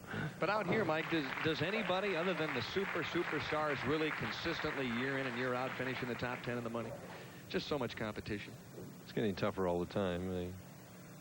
Got to be able to hit a variety of different types of conditions and make those adjustments. And if you can't hit them, you overpower them. Like this kid can do. Exactly. He's had a couple of Brooklyns, but, you know, those young stallions, they're going to be pumped up from time to time, and then he just flat rips that bowling ball in the right-hand lane, and he is a crowd favorite. Make no mistake about that. He's worth the price of admission. Well, we're going to see how he's going to do against Harry Sullins pretty quick, because this one's just about over. 45 pins. He could open twice and still win the match, depending on what kind of open they were. But I don't know. The way he's going, he should be pretty relaxed and confident. Not even concerned with opening. Oh, my goodness gracious. There was that nuclear strike I was talking about. Boy, I wonder if we can get that one in slow-mo. Even in slow motion, that'll look like a normal strike. I tell you, that pin just flew across. Oh, quickly, Mark Williams is up, and he's saying, hey, I've taken too many of those right-hand shots. It's time to just get the heck out of here at this point. Key shot in this thing, though, was back in the 5th frame when Mark Williams could have cut that lead to 10, and he followed up with a strike in the 6th, which would even the match. And he opened, and there was a 30-some pin deficit that got bigger.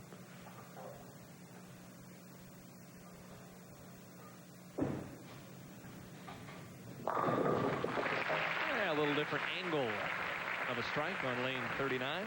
It's been a successful week, though, for Mark Williams, who will cash for $7,000.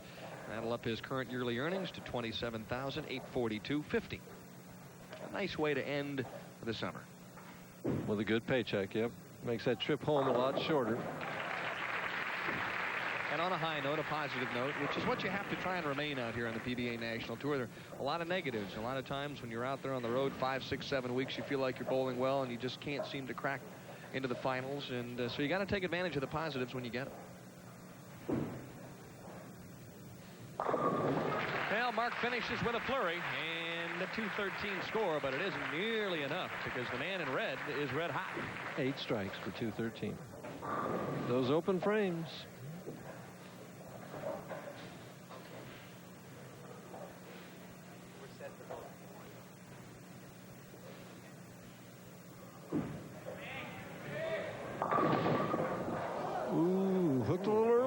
give him something to think about for the next match. Almost looks like an optical illusion. He's trying to get it out close to that second arrow. A little left of it, and it hooked. Okay. And interestingly enough, he's going to wind up with 7 strikes unless he makes this, which he could do. Oh, man. That thing's got to be going 25 miles per hour. Well, an open in the 10th, a 7-10 for Jimmy Keith, but doesn't make a whole heck of a lot of difference because he wins easy over Mark Williams, 234 to 213. And he'll be heading into the title match. He'll be looking for his first career PBA victory against another PBA champion, Harry Sullins. The upset of the week is brought to you by Pepto-Bismol. For most common stomach discomforts, the one that coats is the only one you need. Monday night in Anaheim, Minnesota Twins pitcher Joe Niekro's glove is examined by the umpire. The knuckleball specialist was then asked to empty his pockets. When he did, an emery board flew from his hand and landed on the ground. Niekro was immediately ejected for defacing the ball. Joe Niekro, the first pitcher since 1982, suspended for doctoring a baseball. The Pepto-Bismol upset of the week. Were you surprised? Surprised to turn 40? No. I meant the party. The pizza. The heartburn. Mm-hmm. You know what they say about anchovies at your age. Anchovies don't get to be my age. Do we have any Pepto? Mm-hmm. Here comes the soothing relief of Pepto-Bismol. The one that coats is the only one you need. Feeling better? Like a kid again.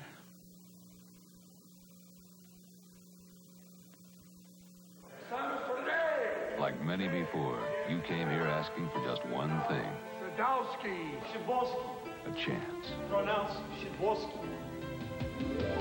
You're gonna make it here, 'cause you make America work, and this one's for you. Here's to you, Beechwood Age, for that clean, crisp taste Hey, Sid. that says Budweiser. This bug's for you. And there you take a look at the results thus far. Mark Williams off to a very quick start. He defeated Jeff Miller, 238-176, and then won likewise over Steve Wunderlich, but ran into a buzzsaw, Mike Durbin, in the semifinal game. Jimmy Keith erupting for 234, and that was with an open in the 10th frame. Well, Mark Williams was operating under a handicap that he didn't know he had. You know, I wound up picking him, and as we know, my track record hasn't been the best. I'm glad you said that. I didn't want to tell anybody about that. But Jimmy Keith, so explosive, and of course, he'll have to bowl Harry Sullins in the title match. Well, when I was talking to Harry over here in the interview, he wasn't the most confident about the pair over there. He said that unless something changes, he's going to pick the finish on the right lane, which means that he figures if he has to get up there and double in the 10th frame to win the match, he can do it. There were several other bowlers that threw lots of strikes here up in Canada this week, and let's take a look now at the finishers from 6th through 24th, Mike. In 6th place was Bob Learn Jr., Ryan Schaefer 7th, Mark Baker, Don Janello, and Paul Renteria. Tom Kreitz finished in 11th. Brian Voss seems like he's in the finals every week.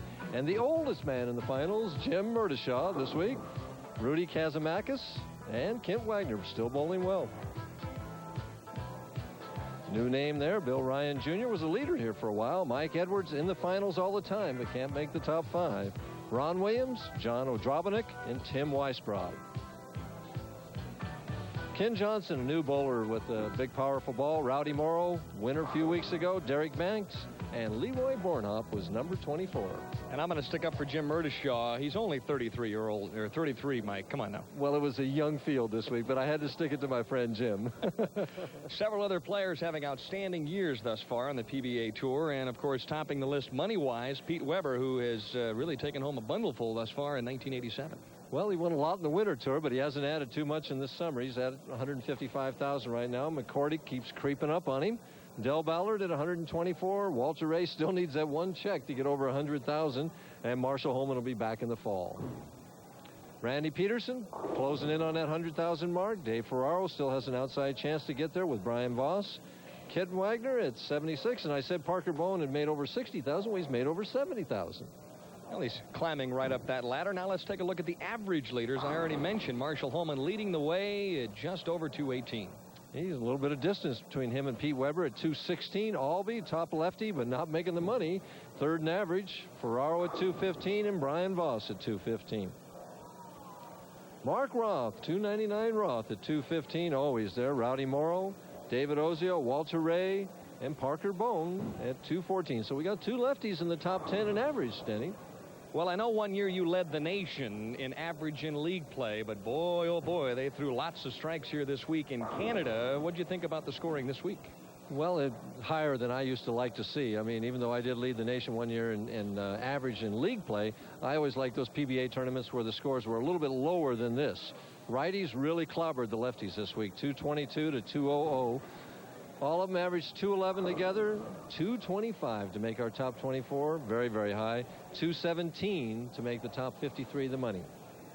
Best match play record, Harry Sullins, our leader at 18-6, 37 200 games in a row. Well, no, that's not in a row. That's the most games over 200 by Mark Williams, and you have 3 more tonight. And then the most consecutive 200s, Mike Edwards had 21 of those. Boy, we've seen some tremendous bowling this past week, and we're down to just the final two, Jimmy Keith and Harry Sullins.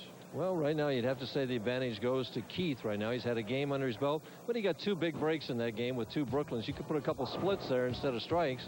It's a different match. Well, it won't be long before we find out who wins here at the Rose Bowl Lanes in Windsor, Ontario, Canada. The title match coming up next, Jimmy Keith and top seed Harry Sullins.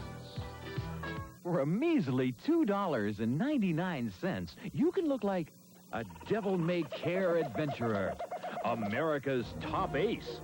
Just look for K-Site Additive's sensational sunglasses sale, wherever K-Site automotive additives are sold. Buy any 2 K-Site additives for your car or other vehicle and get a pair of these fabulous sunglasses for only $2.99. Get K-Site Additives and sensational sunglasses at these and other participating stores. Get it right. Get it right, get it right, get it right. Get it right. Nobody's body's like your body. Foot Locker, we got the shoes for your body. Get it right. Come see the latest and the greatest. Foot Locker, #1 for your body. In the gym or on the court or on the street. The Foot Locker pros got it right for your feet. Serious. Get it right for your body. Come to the stripes. Foot Locker, come to the stripes.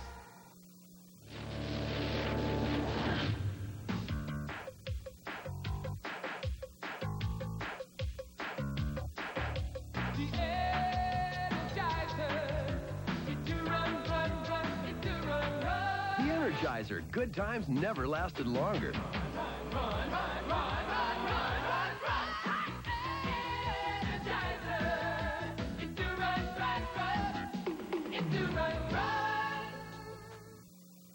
Morning, Fred. Morning, Bert. Let's go, boys. That ice cream's not going to mine itself.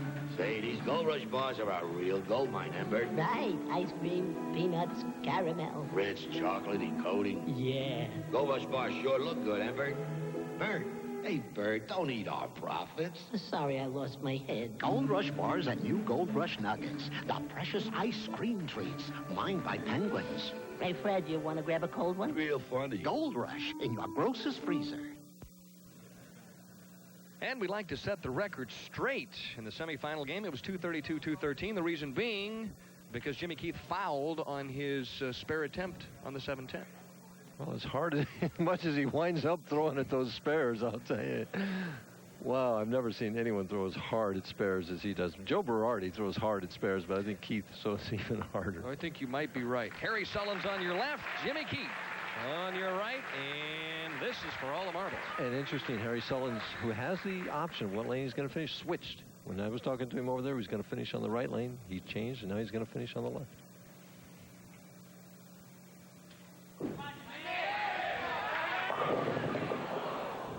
Very nice shot in the opening frame. Title match. Now, he has bowled in a title match before, right, Mike Durbin? That's right. And right here, power ball. Jimmy Keith coming in half pocket, a little behind the head pin. The 6 pin's going to lay right down in the channel and not make it. Earlier this past winter, Jimmy finished second to Bob Hanley in the Greater Hartford Open, 247 to 201. So he does have some championship game experience. In that particular match, Hanley just came out and put the pressure on the young Keith right away, and Jimmy just never could get anything going. Harry Sullins, 29 years of age, 6 feet, 170 pounds. And this is his first ever appearance on ESPN, and he was very excited about that. We chatted about that before the telecast this evening. He said, boy, I'd love to win one on ESPN. Oh, he really sent that one out there in the weeds. Lucky to come back and just leave the 1-2-4. Harry has a little bit of what I would call late timing to begin with, and you add that to nerves, and sometimes when my ball used to get late, it would always go right of target. Well, maybe we'll get a chance to take a look at him in slow motion. You can describe that a little further. Trying to stay nice and slow and solid and convert the first spare, and he does. And he threw it in the pocket, Mike. Just the way he plays. He says, is there another way? Are you intimating that you perhaps would have shot it differently? And there you see, 208.29. I'll give you a chance to respond to that, Mike. From Sterling Heights, Michigan, Harry Sullins, 228.61 in high game this week. Yep, 300. Are you intimating that you perhaps would have shot it a different way? Well, I'm intimating that he shot it a different way and just happened to make it on the right. Okay. Well, Harry's going to back off, catch his breath, trying to relax a little bit. Hardest thing at this point, I think, to do, Mike, is to get that heart rate down a little bit. Our technical directors have informed us that a fly was bothering Harry Sullins. Boy, those guys have good eyes, don't they? Out the... Oh, here it comes. Boy, 2 big hooks. I'll tell you what. I'm not used to seeing the ball hook like that. Mine never did. Boy, that was a haymaker from Sullins. Well, the other guys, I remember when Mark Williams used to throw a big hook, and he was going so straight. And Sullins, I thought it was gone, but he comes flying back and leaves the 10-pin. No trouble with the spare. He's aggressive, Mike. He's going to go out there and get his money's worth. Well, he stayed so calm in that championship or in the position round match last night. He was behind early in the game and just kept throwing it in the pocket and striking, and he won.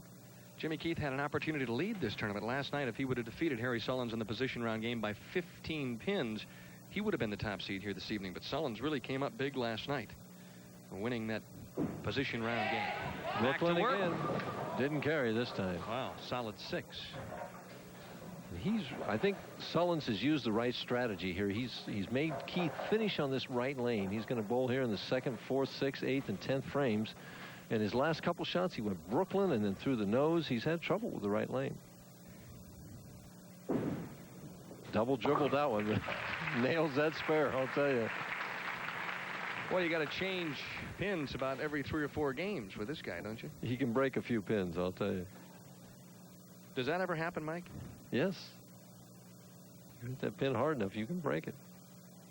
And all proprietors across the nation are saying, don't do it. Really takes out his frustrations on those spare attempts. High. Fortunate he got away with just the 4-pin.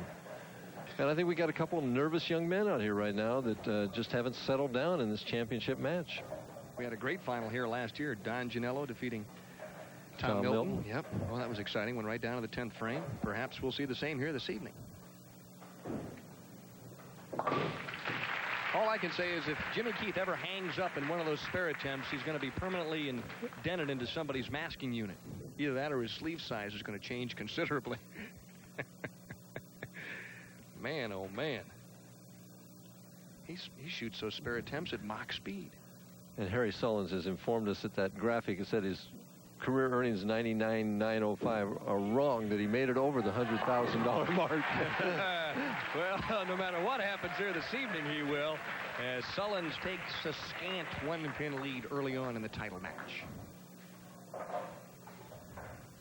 Well, let's see if he can add to it and make it 11. He put the pressure on young Keith, who right now seems lost on the right lane. Harry Sullins averaging 224.5 on the television pair, games of 247 and 202. Beautiful match play record of 18-6 this week. Boy, he was steady in competition.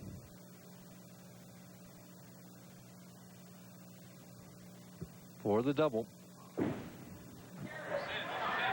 Boy, did he lift that one. Woo! I think he tore the finger holes out of it. So everybody's been watching Jimmy Keith and the way he twisted. But Harry Sullins, I'll tell you what, he's not shy either. Sullins leads by 11 in front of the hometown fans with a big double in the 3rd and the 4th.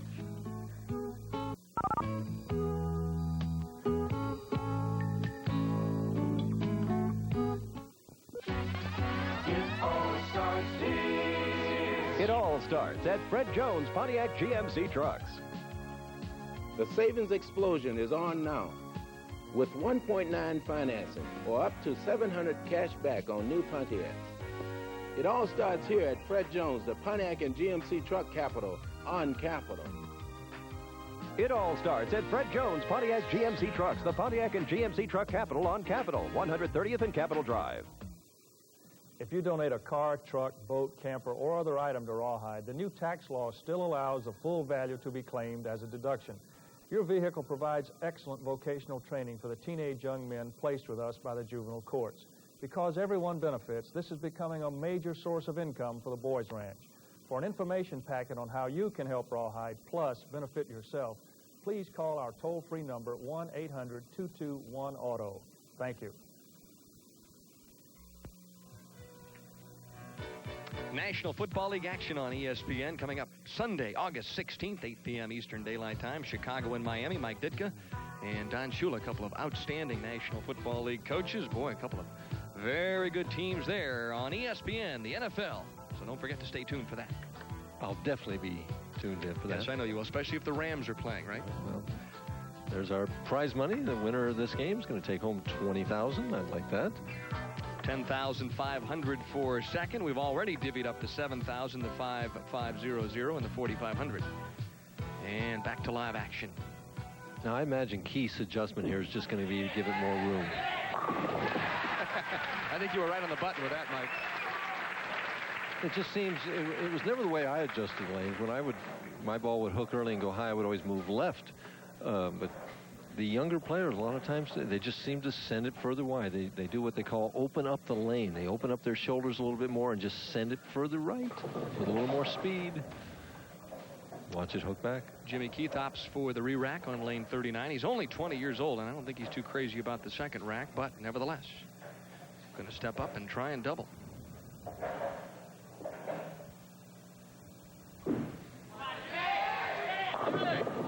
And the 4-9. We saw that undo Wunderlich. Let's see if he throws a hook at this or throws his rocket shot spare at it. You got to remember that even if he's going to throw that hard spare shot at it, even if he doesn't hit it thin to slide it over, he can sometimes bounce it out of the back and make it. We saw him make a spare that way last night. Not that way. You got to at least hit it on the left side. Well, what looked like a pretty good shot ends up in 9 out in the 5th frame. So Sullins leads by 19 and could really take control of the title match right here. I think he will myself. Said the key last night, and Mike has already chatted about it, was the fact that he really tried to relax and stay low key. He said, Denny, it was really tough because a lot of my friends and family were watching me and I wanted to lead the tournament.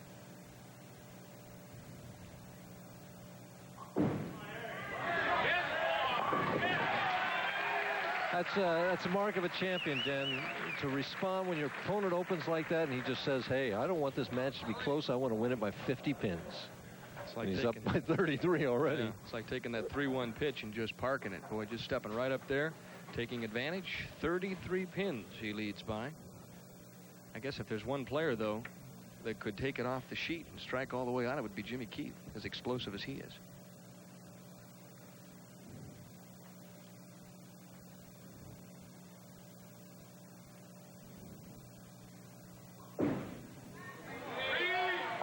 Cut it off short.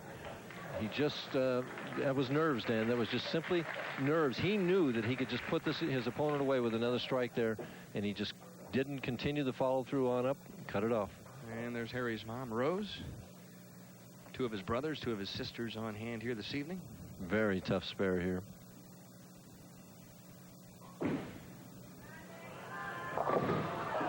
We've seen it miss twice already. Jeff Miller missed it on that same lane. In fact, he opened up with that. That puts Keith right back in the match. Only 17 pins down. Gets a double here, and we've got a tight match. And the ebb and flow. Momentum swinging back the other way. Only, though, if Jimmy Keith can take advantage. Threw a great shot here in the 4th, or make that the 5th.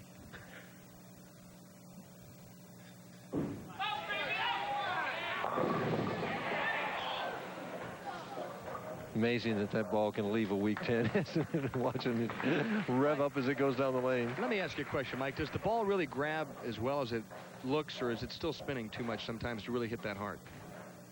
That's a good question, Dan, and I'm trying to answer it by watching. It looks like it's grabbing, and he just didn't have the power enough. Uh-oh. And he missed the spare. Well, that's the third 10-pin we've seen standing after a second ball attempt, and so both players showing. You don't win poker titles. Faces at this point. No, you sure don't. You don't win titles by opening after your opponent opens. Harry taking a good hard look at the scoreboard. And you're exactly right, Mike. You got to take advantage when opportunity knocks. And right now, Jimmy Keith, the wheels are coming off at this stage. Harry Sullins there's a tendency sitting there, and at this point, can't believe that things are working out the way they are. There's a tendency of a young player like this with so much talent. Is he going to fire a bullet at? Oh, he almost bounced it out and made it.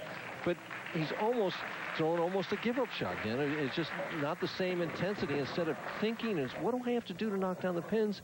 It's like, I don't know what's going to happen, and just throwing it. Well, your whole life passes in front of your eyes when you're 20 years old and you're on national television, and I think you have a tendency to get a little frustrated, and you might panic, too. I mean, you don't have all that experience. Well, that's an excellent point. That's true. Easy to say when you're up here, but yes, much easier when you're in the heat of battle. Or much tougher, I should say. Well, that's more like it, Harry Sullins. Back in the pocket. He leads by 39, and this would be a popular victory, I would think. Harry from nearby Detroit and has several fans here this evening. Well, Harry's earned it all week long, but to be sitting on the bench after you've just opened and be ahead by 17, when you get back up, you're up by 39, is very unusual in the PBA Tour.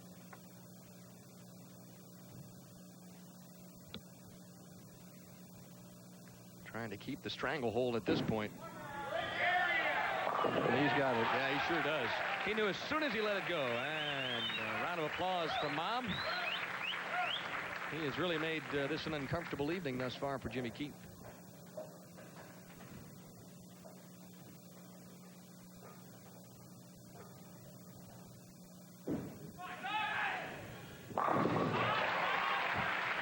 Well, Keith's playing tit-tat-toe right now, and the X's and O's are about even.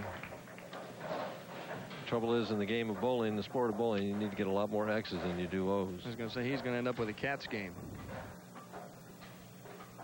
Trails by 49. That's way too many at this stage. Possible 194 for Jimmy Keith, who shot 232 the last game. Oh. He collapses the 2-4-8. The last three pins down. Well, let's face it, Mike Durbin, this youngster is going to win a couple of titles out here sooner or later, and when he does, you're going to have to watch out. Well, this was not over yet. You never know. I mean, if Harry would happen to make a big mistake here in the ninth frame, right now he's going at a 213 pace. Keith still potential 194.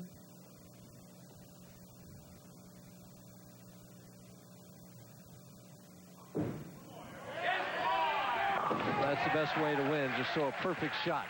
Well, you can see him turning around and thanking lane 40 for the big strike. Harry Sullins, who last year won the True Value Open, his first PBA title. Way out on the lane, over about that second arrow, swinging out to about the 6-4, similar to Keith, only a lot slower speed. Pack City. Beautiful shot. Great reaction. Watch him turn back around one more time. Thank you very much. I'll take the strike. Back to live action. How about another one? Oh, and now Harry starts waving to the local fans. He is a winner. Gets the handshake from Jimmy Keith and congratulates David Rose, the proprietor here at the Rose Bowl. Harry Sullins can breathe a little easier now, and he's in a position, Mike, where he's going to take home a big paycheck. Well, more than that, what this might spell down the road. Harry knows now that the first win was no fluke, that he's definitely a champion on the PBA Tour, and he can win. He's subject to win at any time. A very confident bowler is Harry Sullins. And he's going to get more confident. You're exactly right. Winning will do that for you. One more, they're saying, and one more they get here at the Rose Bowl. A 2:43 game as Sullins erupts with a six-bagger that really takes home the hay.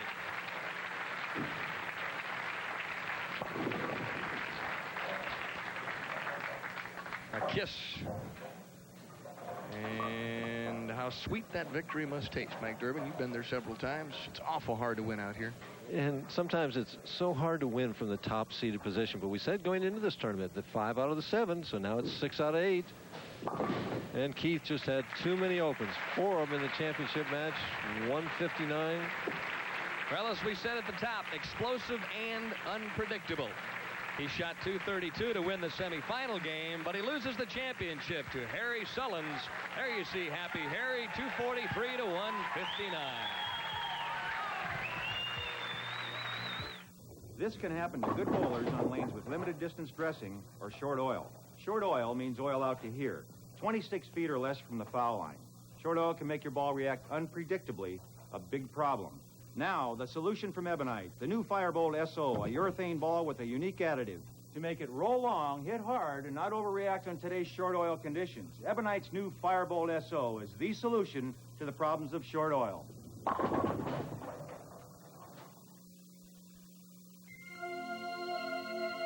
With every Budweiser enjoyed, the promise endures.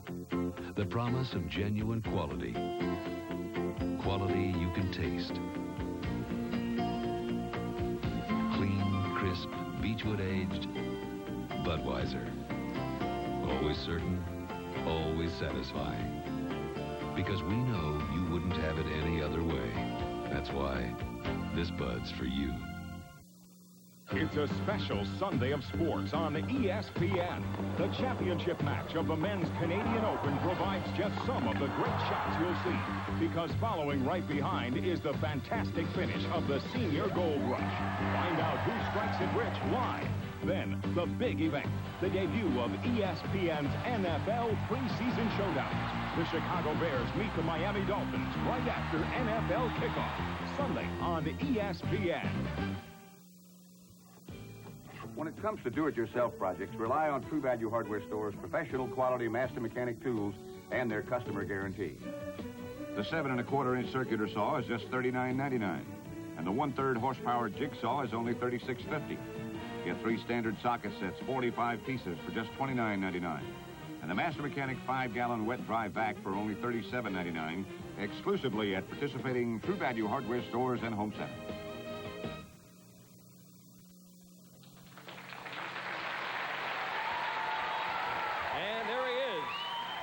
Far from home, the winner of the Molson Golden Bowling Challenge, Harry Sullins.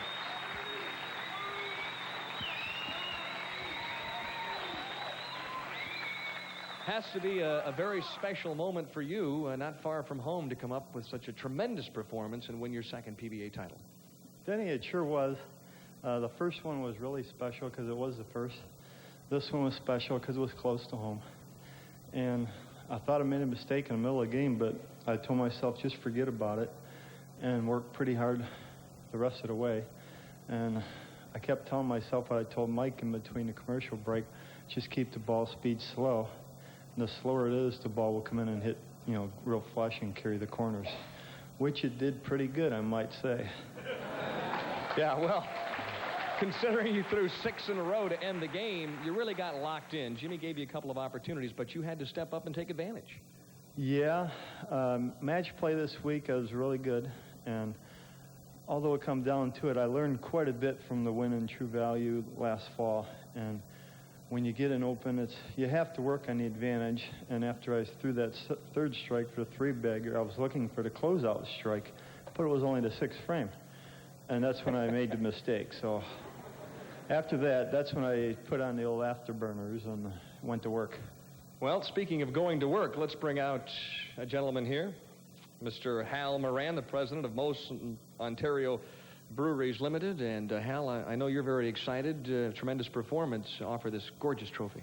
Yes, it is. We're very excited about it. What a show you put on. Terrific. And congratulations. We're very proud.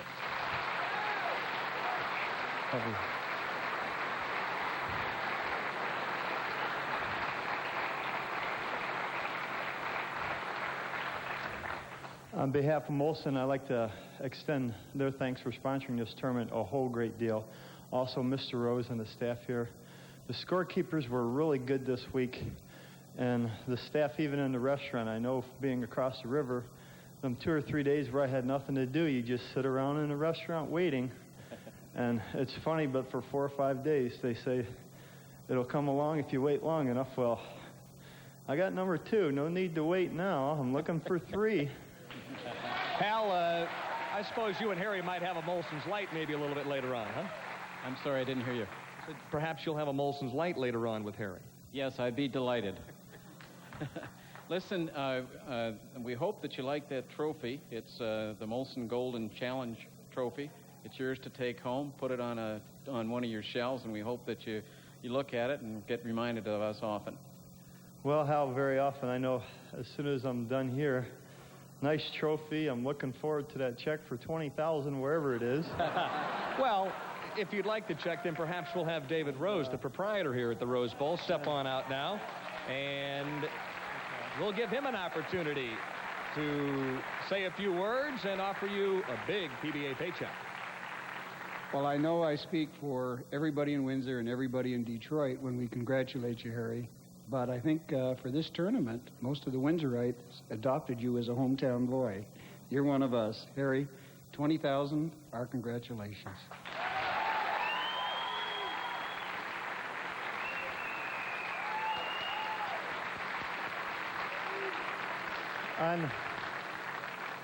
On behalf of Mr. Rose, I'd like to again thank him and holding the tournament here. I know a lot of you out there are ready to head for that bar and have a Molson Golden. I know myself I'll be having 2, 3, or 4 because it's awfully warm out here under these lights, and let me tell you, I probably just sweated off 2 pounds, and now I got to get it back. Well, we'll give him a chance to get it back a little bit later because Mike Durbin will be out in just a moment or so to talk with the champion here in Windsor, Ontario.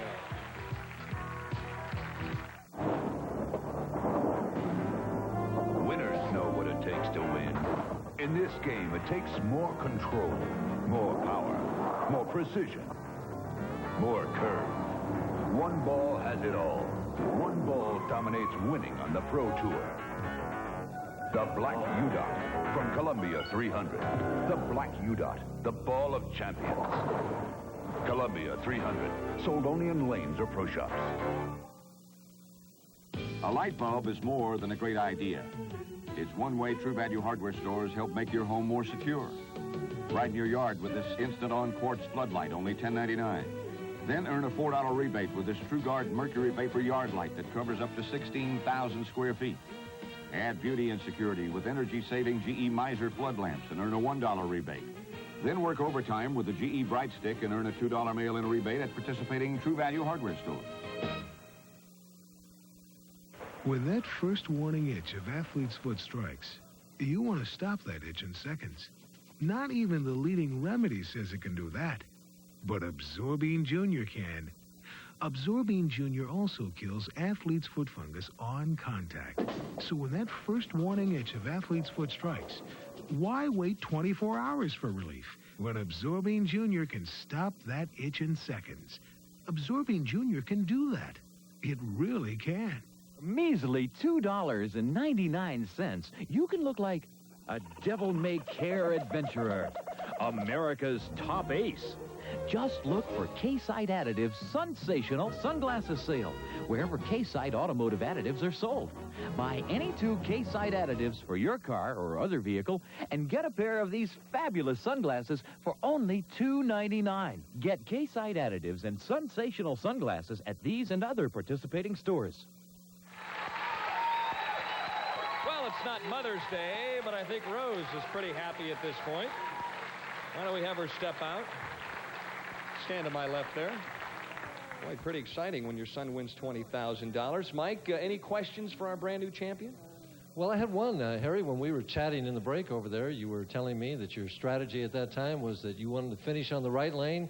So if you had to throw a double to win that tournament, you could step up on lane 40 and do it. And then suddenly you had the choice and you decided to finish on the left lane. What was going through your mind? Why did you do that? Well, it come down into the last practice shot. I had thrown 2 pretty good shots on 40, but one was weak. And I switched the other lane, and the rack is slightly open where if I sent it wide, I knew the ball could finish harder. So after the last practice shot, that's when I checked with Harry Golden. I said, Goose, I got to switch it. There's no way I can, finish the way it was. Luckily, it turned out good, and I made my day's work pay off. And it's always nice to get that score on the board first and let your opponent have to chase you, isn't it? Yeah, that's true. I've been thinking about that. I know last year I was top seed 2 or 3 times in regionals, and I always picked to finish first to put that score up on the board. And hopefully each time I do that, I put up a higher score that they can't reach. Well, right now, you won last year in Indianapolis. That had to be your first goal, to win a PBA title, and then I know that you wanted to win again. Now that you've won twice and you've really established yourself as a force on the PBA Tour, have you kind of reevaluated some of your goals? Well, in a sense, this year I wasn't reevaluating because I wasn't having a great year until midsummer. You know, I started picking up a check, but the last 3 weeks I made the finals, and that's when I started thinking about get back on a point list and back for the exemptions. But when you win, it makes the exemptions a little easier. And I know before I started tonight, I was chatting with Pete Weber. He was mentioning to me I shouldn't wear my red slacks. Well, I had to remind Pete I've won 2 or 3 times with him, so why change a good habit? So I kept them on. You like the color red over there, don't you, Rose? Oh, this is great. This is great. I just am so happy for him. Boy, it's amazing, though. You had such a great turnout all week long with not only family and friends from the Detroit area. It had to be tough for you to concentrate and not get too pumped up, Harry. Well, that's true. I know the adrenaline was flowing, I'd say, at least 90% most of the week.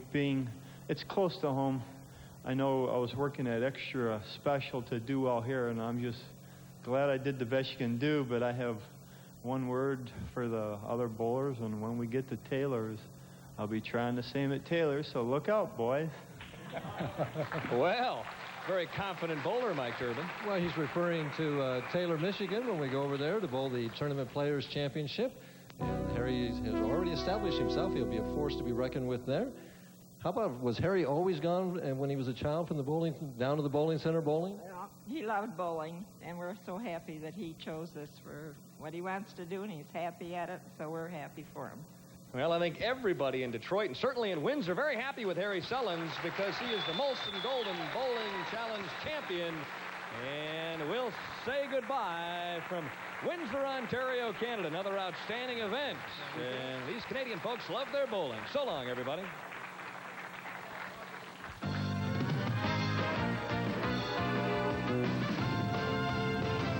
Next week on ESPN, it's off to Canton, Ohio for the finals of the